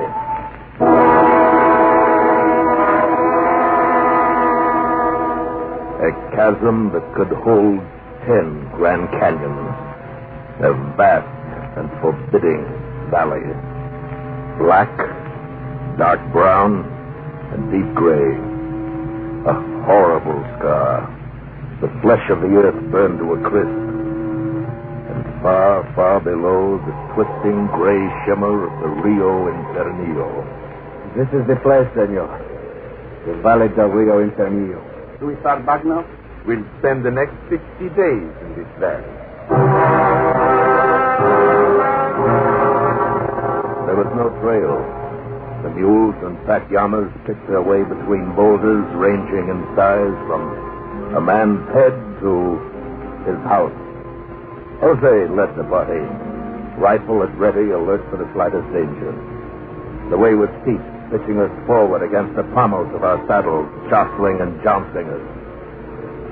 It would not be exact to say that I was frightened by this forbidding valley of desolation, but I was depressed by it as I rode along. I was lost in speculation about the warnings we had received when a rifle shot rang out. Did you see him? What? A man or something behind that rock. Jose had slipped from his saddle, his rifle barrel still smoking. Jose, come back here. But he had disappeared among the boulders, swiftly stalking an unseen prey. What was it, Pablo? Did you see it? See. It was a man. Look, there they go. Down there between the rocks. Come on. We slipped from our mules and started down toward the spot where we had seen Jose running after a fleeting, yellowish figure. It is Jose. Hurry. But when we got there, all we found was Jose's gun. That was all, except a splotch of green liquid on the stone, and smaller splotches of green splashed on one boulder after another, leading off toward the river. We followed the trail of green splotches, but they dwindled out a quarter of a mile away. We searched for Jose all afternoon, but finally gave up. Toward sundown, pitched our camp to the rocks with the green splotches. While Pablo prepared the evening meal, Professor Demetrius finished a chemical analysis of the green stain. Well, gentlemen, this material is chlorophyll. Chlorophyll? Pure chlorophyll. The substance that makes all plants green. Where would chlorophyll come from in this godforsaken place where there aren't even any plants? That is a mystery we must set out to solve. Oh, look.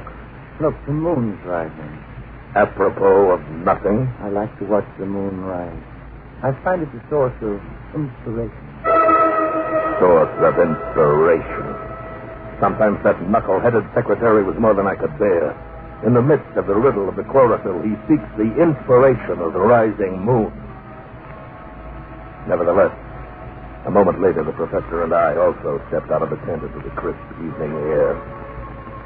Far down at the eastern end of the valley, the disk of the rising moon glimmered between two towering peaks. It looks whiter and more silvery in this latitude. She wears a cloud of mist like the veil of a bride. Does she now? Look here, Preston, just because you lack the gift of imagery is no reason, but... My God, look! The moon, the new moon, setting in the west. He was right.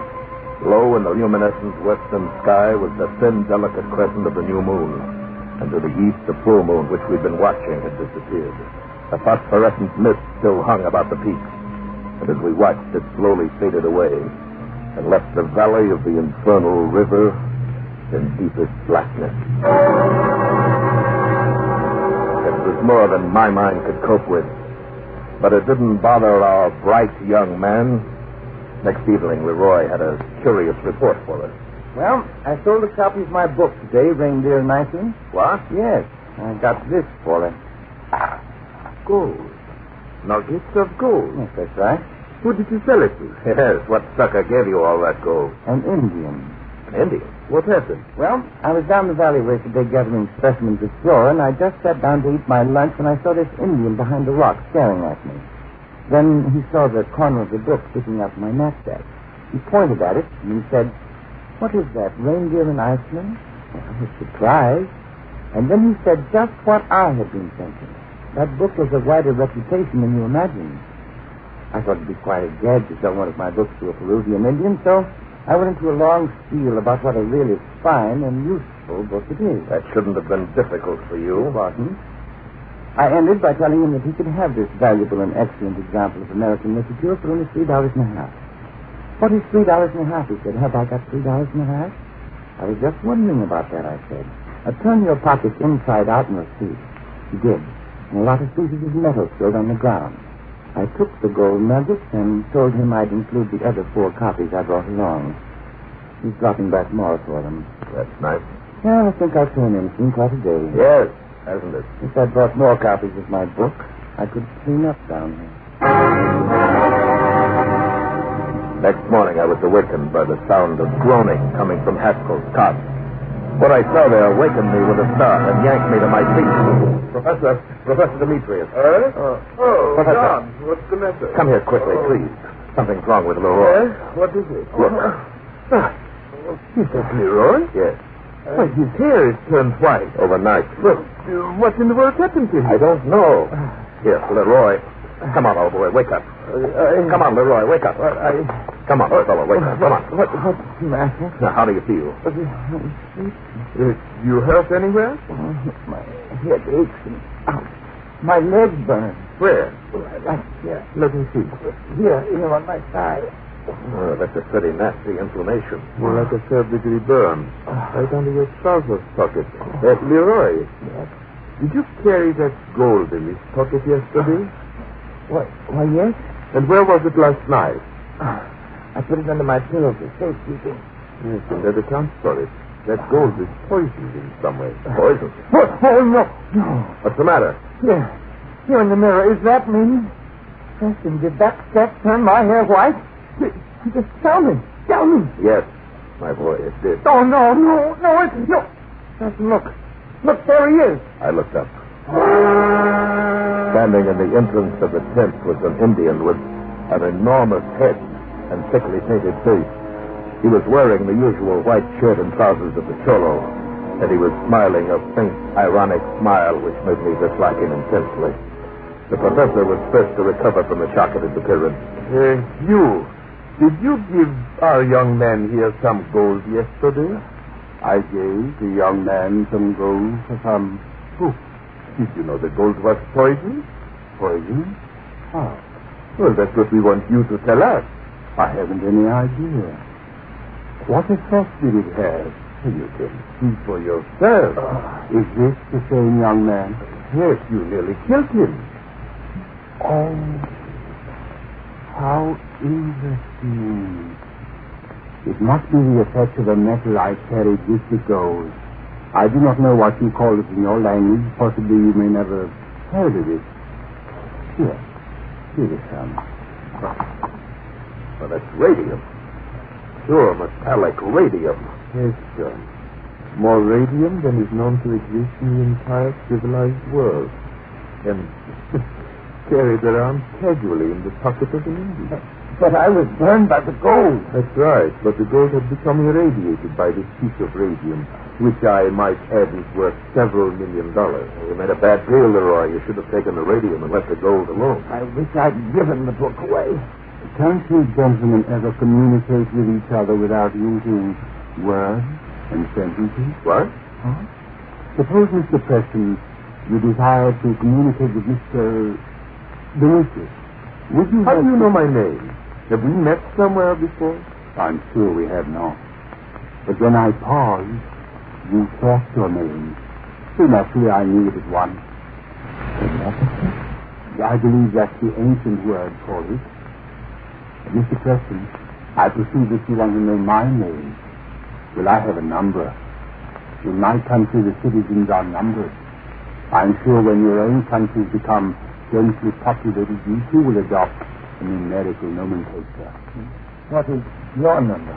17,657,109-654 That might become a little hard to remember. Where do you come from, Mr.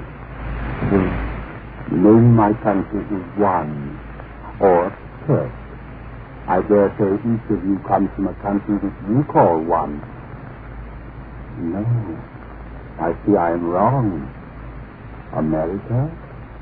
Romania? Very pretty name, but quite unscientific. Can you read our thoughts before we speak? Certainly. I take the language formed right out of your own minds and use them. If the teacher has no language at all, one can see that he is products out of the aluminum age, and that arose from the prehistoric steel age. A very heavy, clumsy metal, I have heard archaeologists say. Oh, breakfast, Pablo. Good. Set it up on the table there. Senor Preston, he is the one. What's that? That man there, he murdered Jose. What? Everything he has on is Jose. He wears Jose's clothes and his shoes. On his finger is Jose's silver ring, I know it. I saw him that day when Jose disappeared. Are you sure, Pablo? Sí, ciertamente. Pablo is quite right, gentlemen. You admit that you killed Jose? Oh, yes. You realize, Mr. Stree, that your confession will place you in jeopardy of the law. Oh, then you do have laws in your country. Why, naturally. Pablo, take that rope there and tie Mr. Stree to that chair. Si, senor. You may consider yourself under arrest, sir. Give Pablo a hand, Leroy. Time securely. It will be a pleasure. We will have to carry him before a magistrate. That is most inconvenient. Professor Demetrius, you have studied physiology? Yes. And perhaps vivisection? Yes. Then why all this fuss about the killing of a lower animal for scientific ends? A lower animal? Mr. Stree, we are all human beings. Granted, Jose did not have the intelligence or culture such as we have. Nevertheless, he was a human being. Senor Preston, the pack animals, look, they're broken out of the corral. I rushed from the tent, followed by Leroy and the professor. The mules and the llamas had indeed broken through the corral fence. were stampeding down the valley as if pursued by the devil himself. Pablo tried to head them off, desperately shouting and waving his arms, but his efforts seemed silly in the face of their headlong flight. And then my attention was diverted in another direction. Preston, look! Our tent's on fire! It was. A sheet of flame licked up the oil canvas and enveloped the ridge. Our prisoner! We're burned to death in there! I'll get him. I ran back to the tent, pulled up the stakes to the rear wall, and shoved into the smoke-filled tent. Mr. 3 was still sitting in the chair where we tied him. He slumped queerly, and the brim of his hat had dropped down to his shirt. There was no time to untie him. I picked him up, chair and all, and rushed down to the tent just as the walls collapsed. It occurred to me that he was remarkably light. John, is he all right? Suffocated, I think. His clothes are burning. Help me beat out the flames. Hey, what's this? He's collapsed. The clothes are empty. No, not quite. The professor tore open Jose's clothes and pulled from within a human skin. What in the world? This is the skin of Jose. How do you know? There on his arm. The tattoo of the cross. Yes, I remember Jose had such a tattoo. What does it mean? It means that somebody or something has been stalking us, disguised in this... But I don't... Exactly as a hunter stalks a deer in a deer robe. Then it wasn't a human being? It was the devil. They warned us. He knows he's a human being, but he doubts if we are. Did you notice how supercilious he was? He probably thinks of us as the missing link between the apes and himself. We are animals to him. He puts on one of our skins to hunt us down.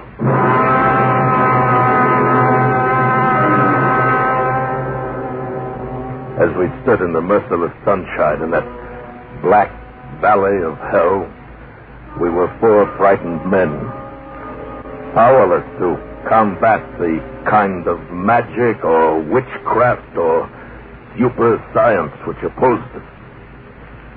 And then I noticed a strange thing.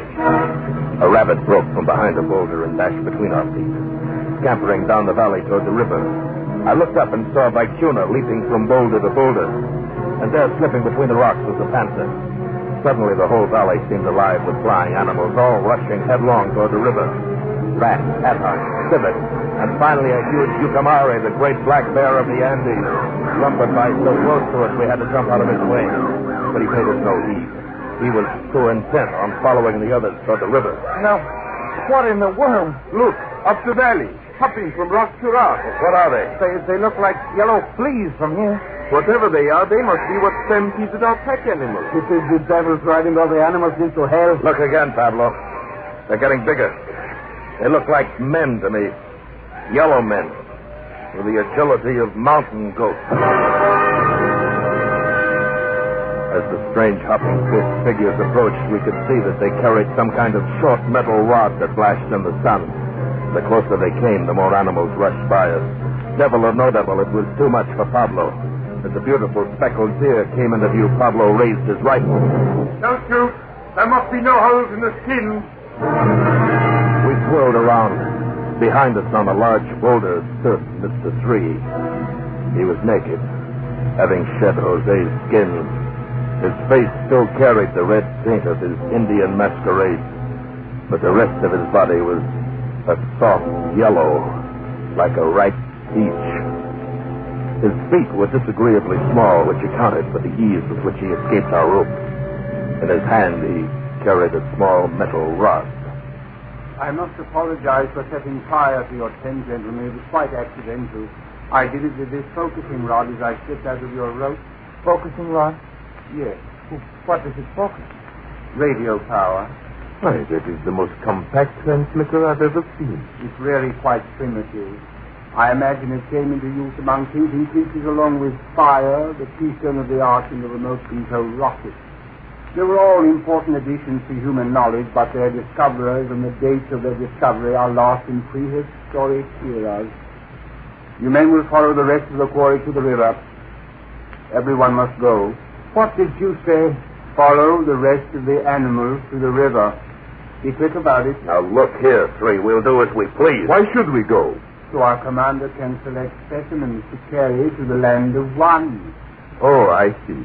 He wishes our scientific advice on the selection of animals. Your advice? You bunch of idiots.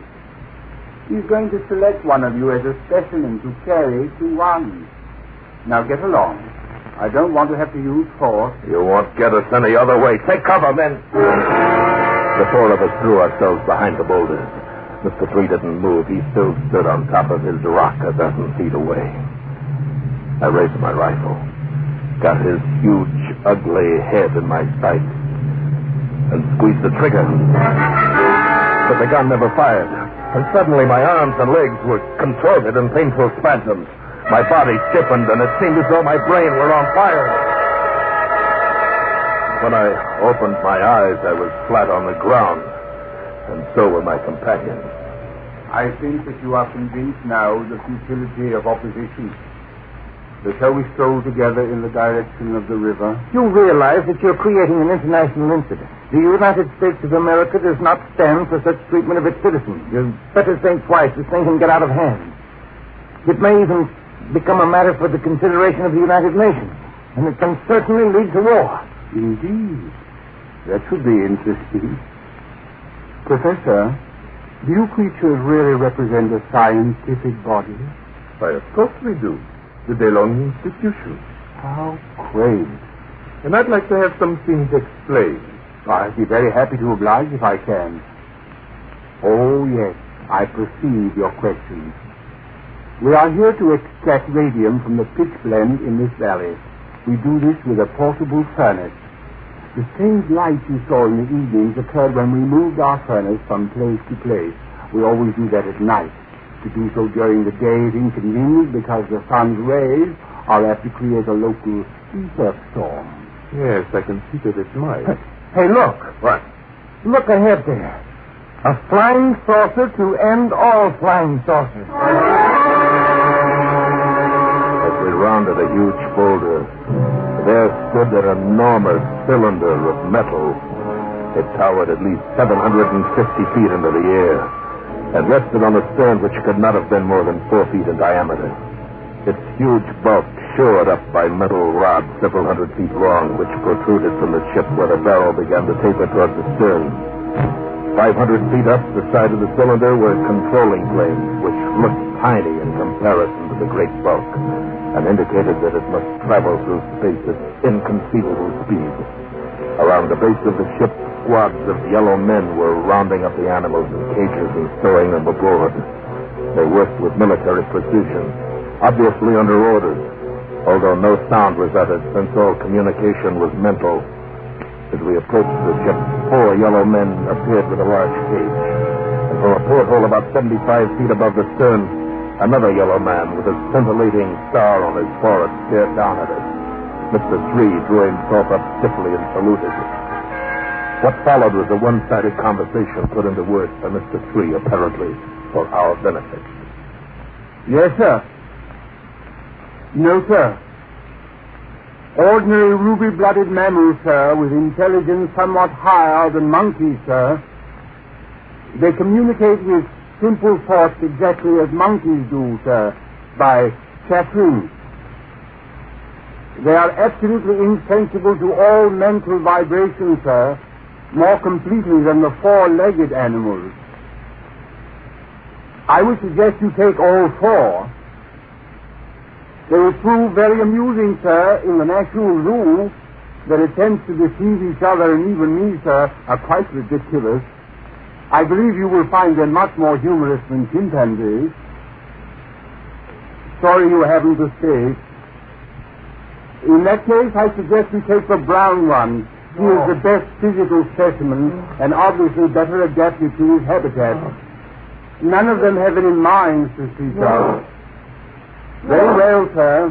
As the yellow men closed in on him, Pablo whipped out a knife, slashing and stabbing at his assailant. And every time his knife found a mark, green liquid spurted from the yellow body. They finally disarmed him, and in answer to the thoughts that one of them, Mr. Three, said, I can't use my focusing rod. It might destroy what little mind he has. A moment later, they were carrying Pablo by arms and legs toward the cage. He turned his pathetic, bloody face toward me. Senor Francis, for the love of Holy Mary, save me.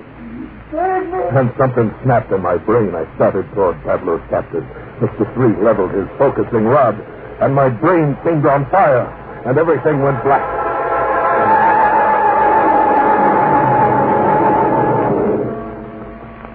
When I came to, the yellow men had vanished. And the spaceship stood poised in the light of the setting sun, their ports and hatches closed. The professor and Leroy were leaning over me. John, are you all right, John? I guess so. That jolt he gave you must have been a nasty. Rather like the electric scare I had. The turn of the spaceship, a luminous gas seemed to boil off in whirls of furious brightness. The restraining rods were cast off, and the huge cylinder shot straight up into the air with a precision.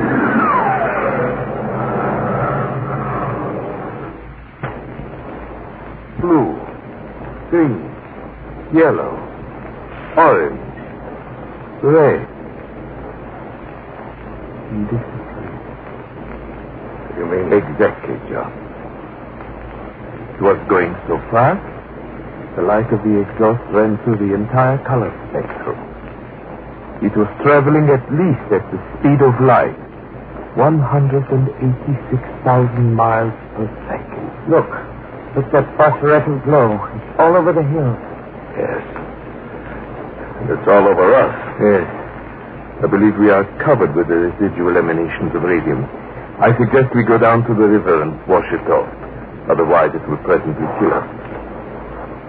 Professor? Yes? Did you notice the green liquid spurting from those creatures when Pablo knifed them? Like green blood?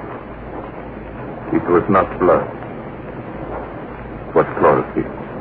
But how could... You see, gentlemen, Mr. 3 and his comrades were not animals. They were plants. What?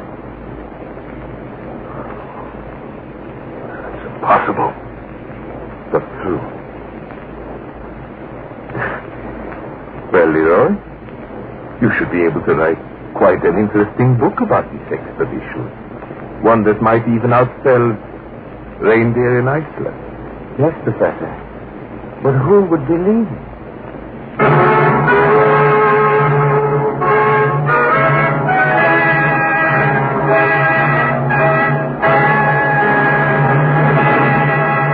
Escape is produced and directed by William N. Robeson. Tonight we have presented Green Splotches, written in 1920 by T.S. Scribbling and modernized and adapted for radio by Mr. Robeson. Featured in the cast were Bill Conrad as Preston and Paul Frees as Professor Demetrius. Also heard were Ted DeCorsia, Harry Bartell, Barton Yarborough, and Jay Novello. Special music was arranged and conducted by Del Castillo. Next week... You are trapped on a lost plateau in the shadowy depths of the Grand Canyon. At your feet lies a fortune in ancient gold, and beside you, holding a gun at your head, is a half-crazed Indian from whom there is no escape. Next week, we escape with the story of a man who faced the murderous fanaticism of an ancient tribe to recover a fabulous treasure in golden relics, as Paul Pierce tells it in Grand Canyon Suite. Goodbye, then, until the same time next week, when once again we offer you Escape.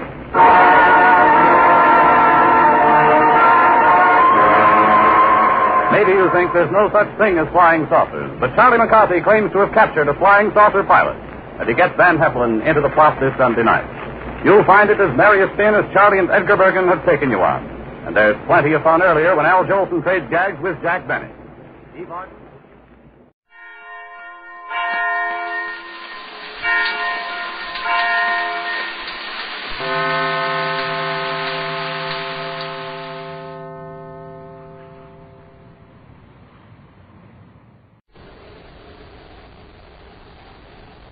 The American Broadcasting Company Radio Network presents Space Patrol!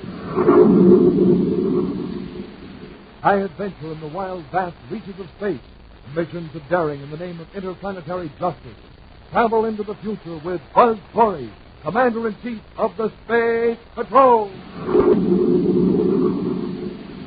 In today's transcribed Space Patrol adventure, Buzz and Happy are aboard the Terra 5, rushing toward the planet Saturn. Suddenly, another ship fires at them. It was close, Commander.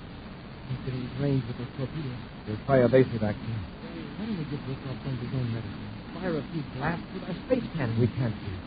We've got to think about those people in Saturn City. If we destroy Drocop, we destroy the only person who can cure that epidemic. Rocket, we can't fight back. So all Drocop has to do is keep firing until he hits us. We'll be back in a moment with the exciting story, The Weed of Despair. Better schools build better communities.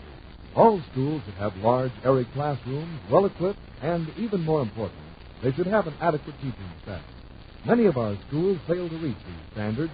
3 out of every 5 classrooms in the nation are overcrowded, and there's a shortage of 72,000 elementary teachers. The solution is more action by more people in more places. Join and work with local civic groups and school boards who are actively seeking to improve educational conditions. Find out how citizens in other communities are taking action to improve their schools. For such background information and for guidance, simply write to Better Schools, 2 West 45th Street, New York 36, New York.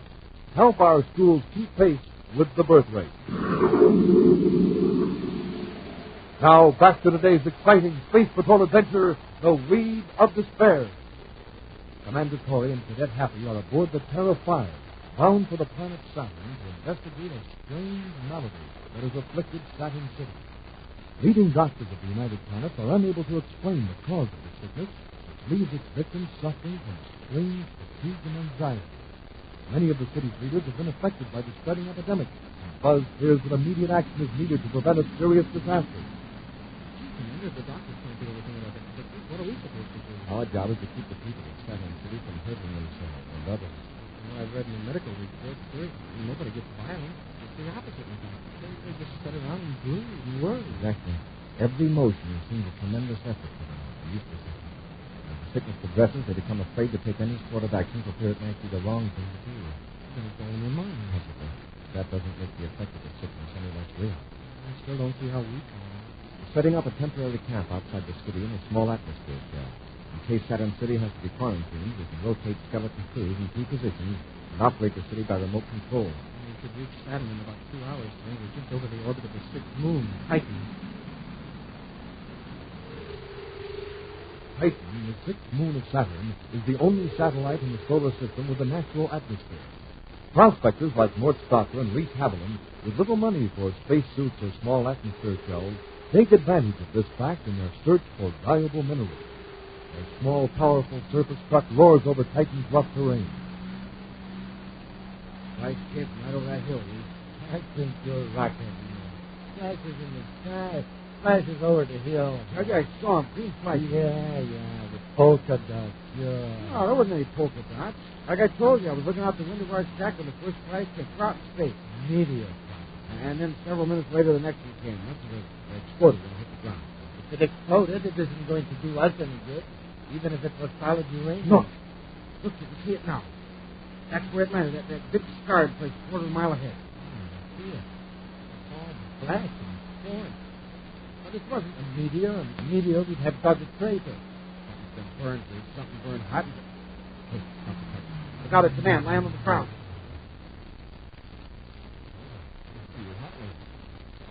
Run right over him. That's how our gut to do us wrong with it.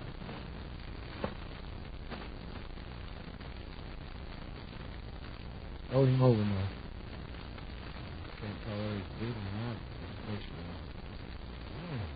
been punctured right here in the leg. Whoever exploded over there, a chunk of it hit the program. All right. Yeah, help the neighbors run into the truck.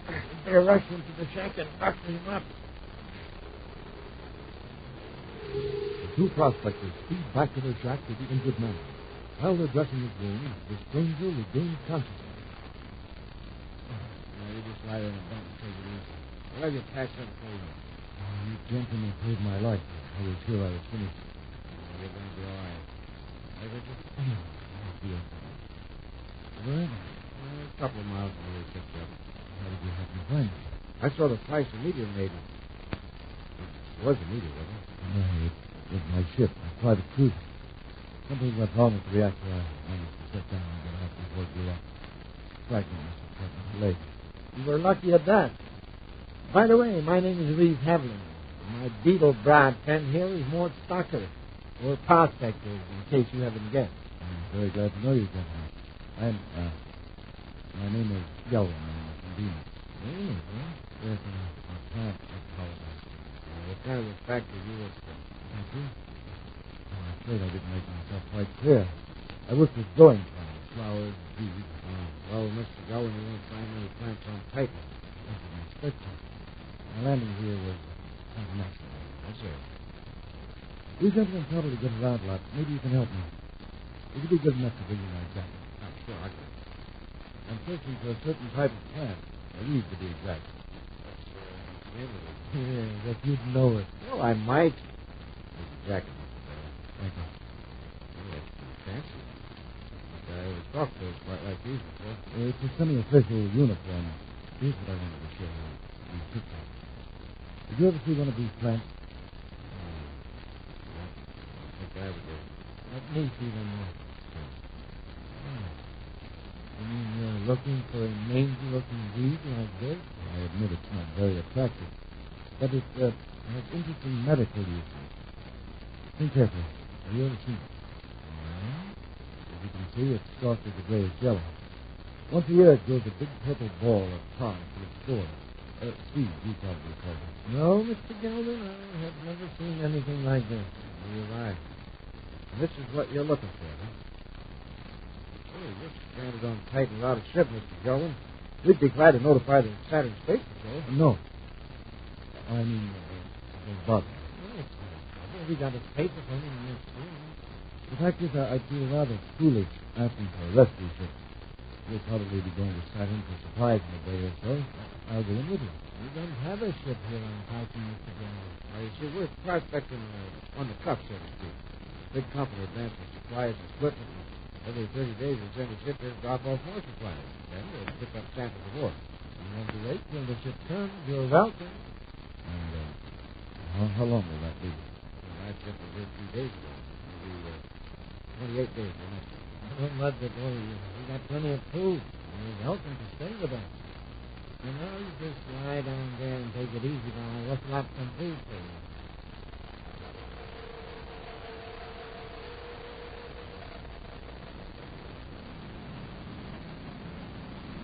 There's something pretty strange in the deep set tonight. A dark smear on the ground. Down there on Titan. Yes, I see. And it's perfectly round. A starred area. But there's something that's growing.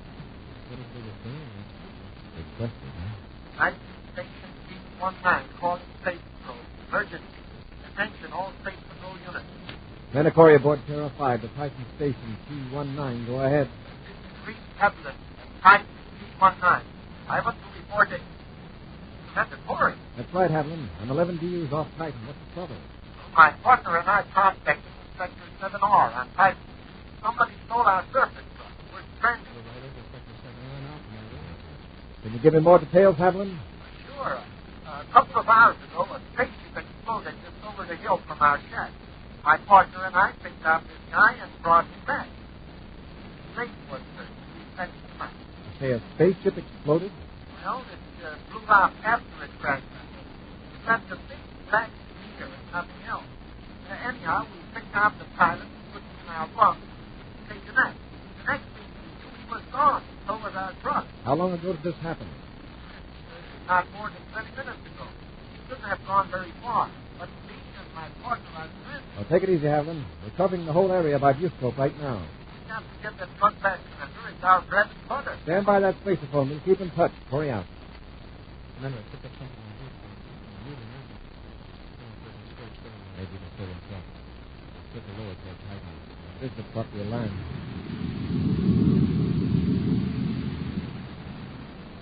When closer observation proves the moving object to be a surface truck, Buzz lands the Terrified near the blackened area. By now, the surface truck is stopped near some large rocks. Buzz and Happy descend the landing ladder and advance toward the truck. A man in strange clothing turns from a crevice in the rock and stands with arms folded, waiting.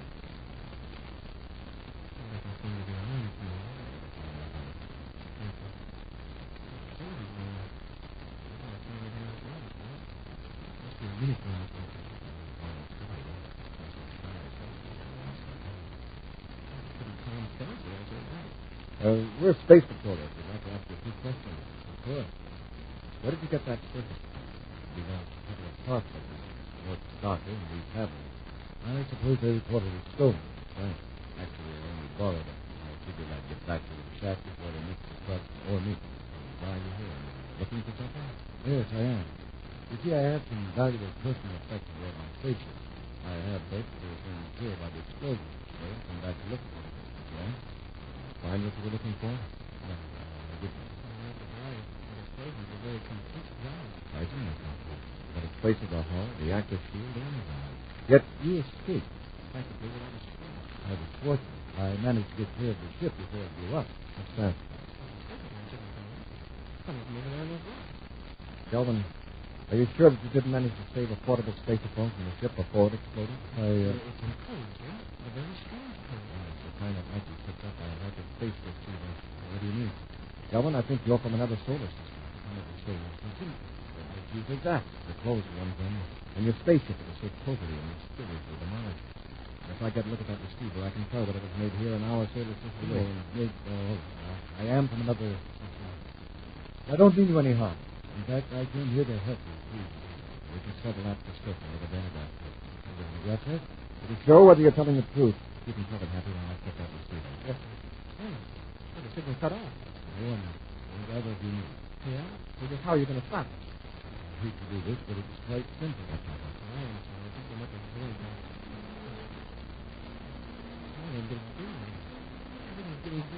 Quick. Use your radar. Of course you can. This harmless looking belt is radiating a field of 100 volts. Commander!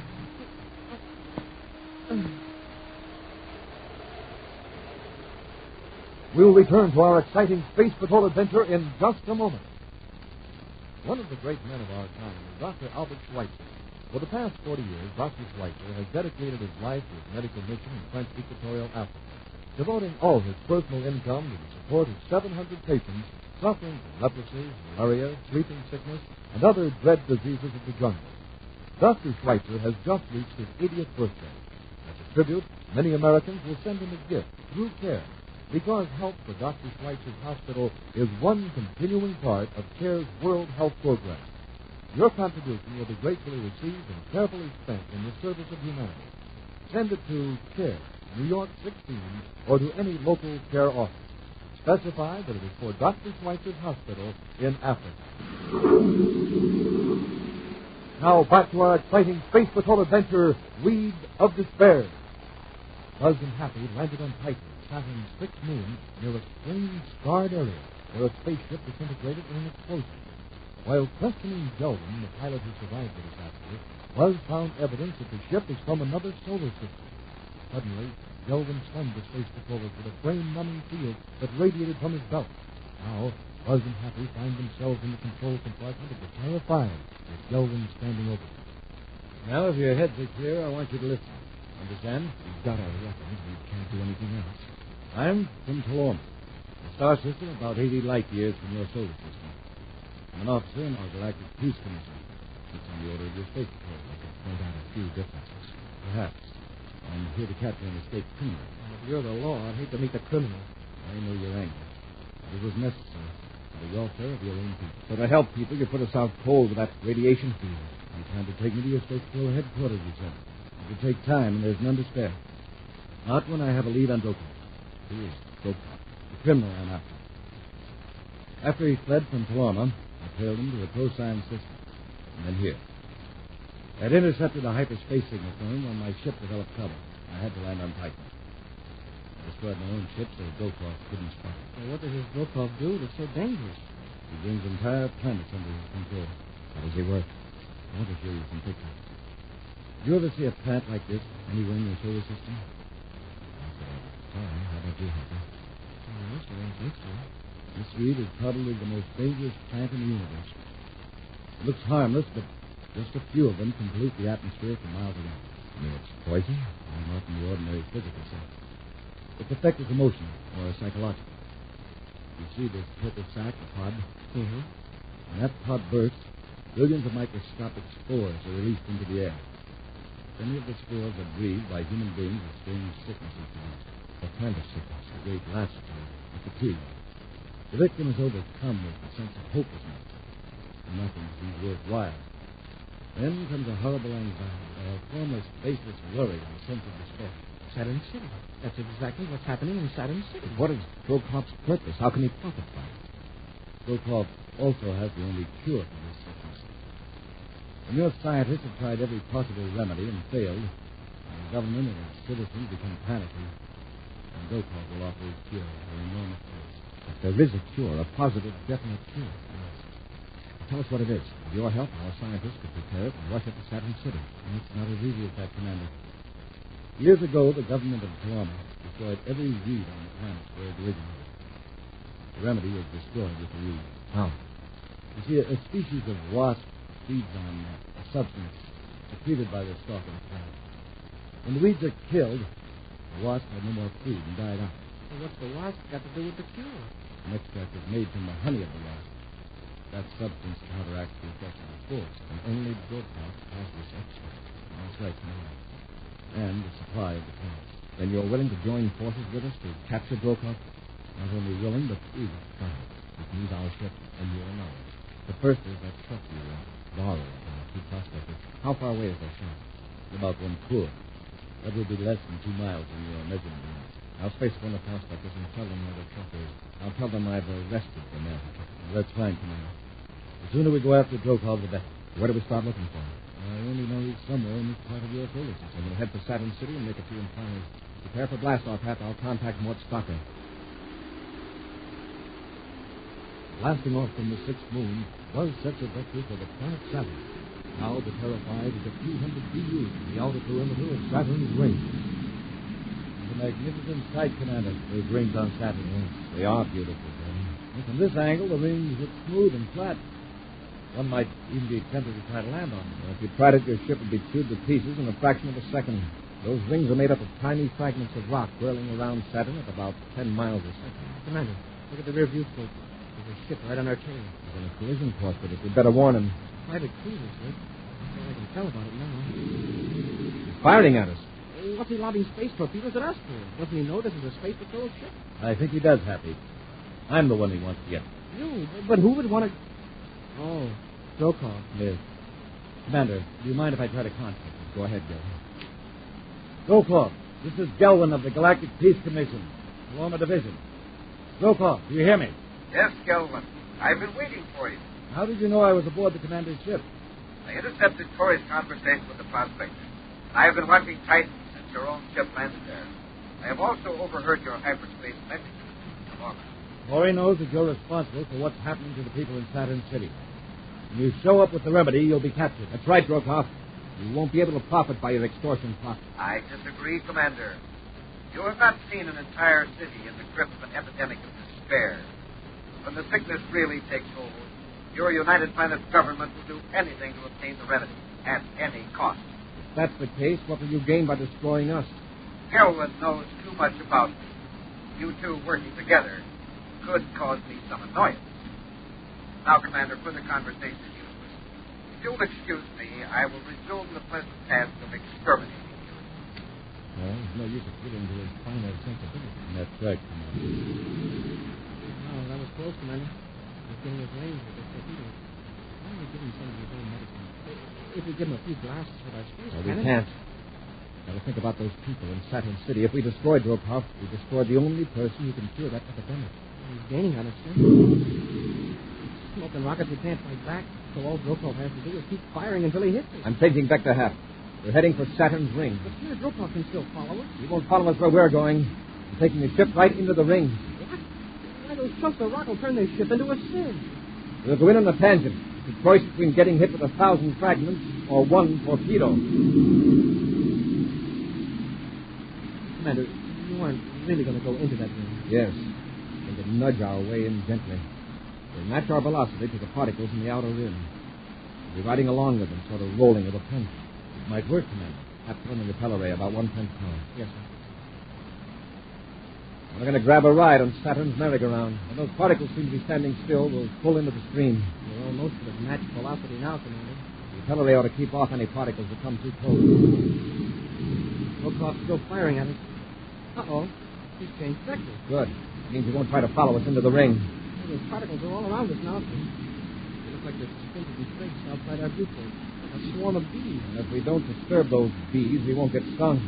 Now the triggers will work our way deeper into the ring. Can you do it, sir? If we increase our velocity gradually, as we move toward the inner part of the ring, it ought to work. Then you're going to spiral your way in, here through the ring. No. We'll stay in long enough to convince Brokaw that we're finished and come out through the top. I bet he's already sure that we're full hold. Govan, he's going to put in the hyperspace receiver. If Brokaw keeps in close touch with his Confederates back in Kelowna, he may learn something about his plan.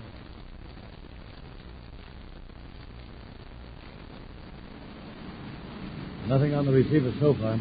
I'll try another frequency. All right, Govan. I think we can work our way out of the ring now. I got something. There's some code. I can't make it out. Is it control armor? I don't know. Yes, I'm certain of it. Gelwin is dead. Do not have to worry about his pepping anymore. Okay. Not only rid of Gelwin, but the commander of the United Planet Space Patrol as well. The fools dived into a ring of fragments that whirl around the planet Saturn. They must have been ground to pieces in a few seconds. Good work, Commander, just like you said. I've got more good news, Ormac. The situation in Saturn City is desperate.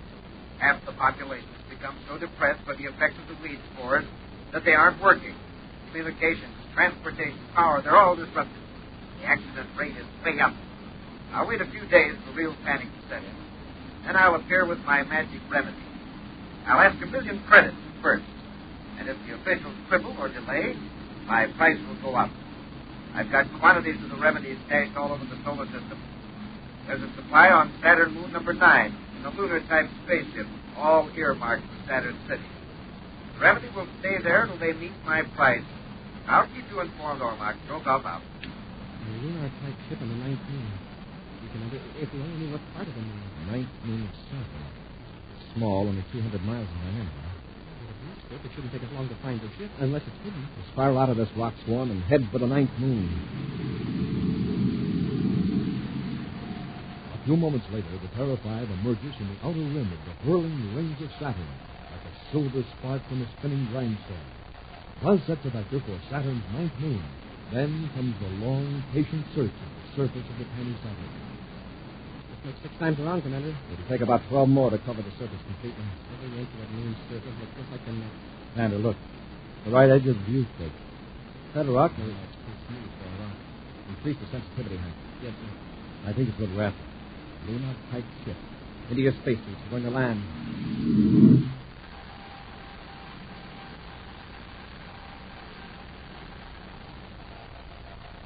Buzz sets the Terra 5 down on the surface of the moon. Then, in spacesuits and with ray guns ready, they advance toward the small ship.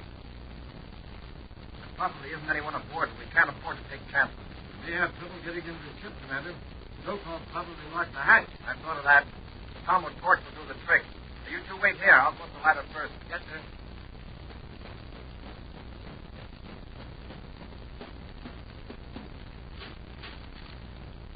Locked, all right. A couple of blasts with the torch will take care of that. All right, come aboard. Yes, sir.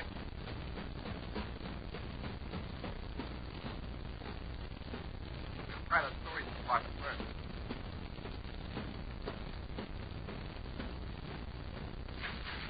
It won't take long to search this ship. Start with that captain.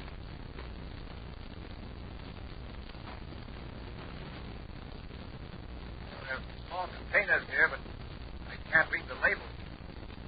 My native language, Norma. They're mostly ordinary chemicals. Here. Remedy for weed of despair. Hey, wonderful. But it's just a small bottle. There are thousands of people in Saturn City. It will be enough. Fortunately, the remedy can be diluted millions of times and still be effective. How can we get it to the people? That's a good question. The nature of the sickness itself is working against them. The victims haven't any initiative or any desire to get well. They won't cooperate because they can't. They wouldn't show up for treatment. We'd have to find people that aren't sick and train them to administer the treatment. That's no problem. Merely drinking water with a diluted solution in it will effect a cure. Yeah, but remember that old saying, you can lead a horse to water, but you can't make him drink. Only in this case, we can't even lead the people to water, though. Another way. Kelvin, what if this concentrate were added to the city's water supply? Would it be strong enough to work? I think so. In fact, I'm sure of it. Just that small bottle for thousands of people? Yes. What we have here will take care of a city up to 500,000 population. Then we're safe. Be sure that we can reach every man, woman, and child in Satin City, provided they aren't too bored with life to get up and get a drink of water. Don't worry. The advantages of the segment, no matter how listless the victims are, one desire remains. One drive that will stir them to effort. Thirst. We'll save them. All right, then. We'll blast off and get this remedy to Satin City. Then we'll go after Splotches. A preview of next week's exciting Space Patrol adventure in just a moment. Boys and girls, there's a wonderful way for you to get the things you want. Say you want a new bike, or camera, or whatever it is. Well, the way to get it is the United States Savings Bond. Now, here's the plan.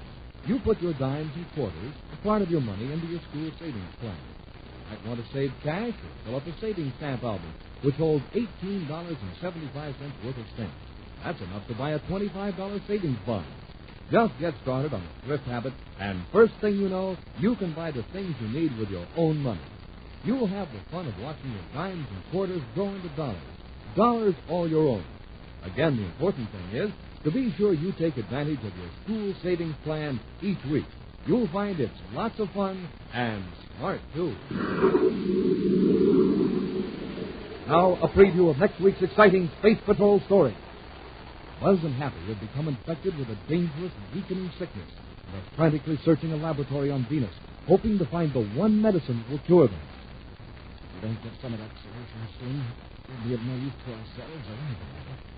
We'll use to. Right now, I'm just going on my own momentum. Look at there. Top shelves. The bottom. Oh, yeah. Oh, that's it. That's the window. Be careful. That's the window. Probably all there is in the whole place. If we can only get it to the ship. Oh, it's broke off and he's got a blast in him. Oh. Commander, the glass is smashed in the bottle. The medicine's gone. Be with us next week for the thrilling Space Patrol story, The Fugitive from Tolorma. Space Patrol, created by Mike Moser, starring Ed Kemmer as Commander Corey and Lynn Osborne as Cadet Happy, was written by Lou Houston, produced and directed by Larry Robertson, executive producer Helen Moser. Other players were Ken Mayer, Bela Kovac, and Norman Jolly. Dick Weston speaking. Don't forget to tune in next Saturday at the same time for exciting adventure on Space Patrol. This program is broadcast to our armed forces overseas through the worldwide facilities of the Armed Forces Radio Service. Space Patrol came to you transcribed from Hollywood. This is ABC Radio Network.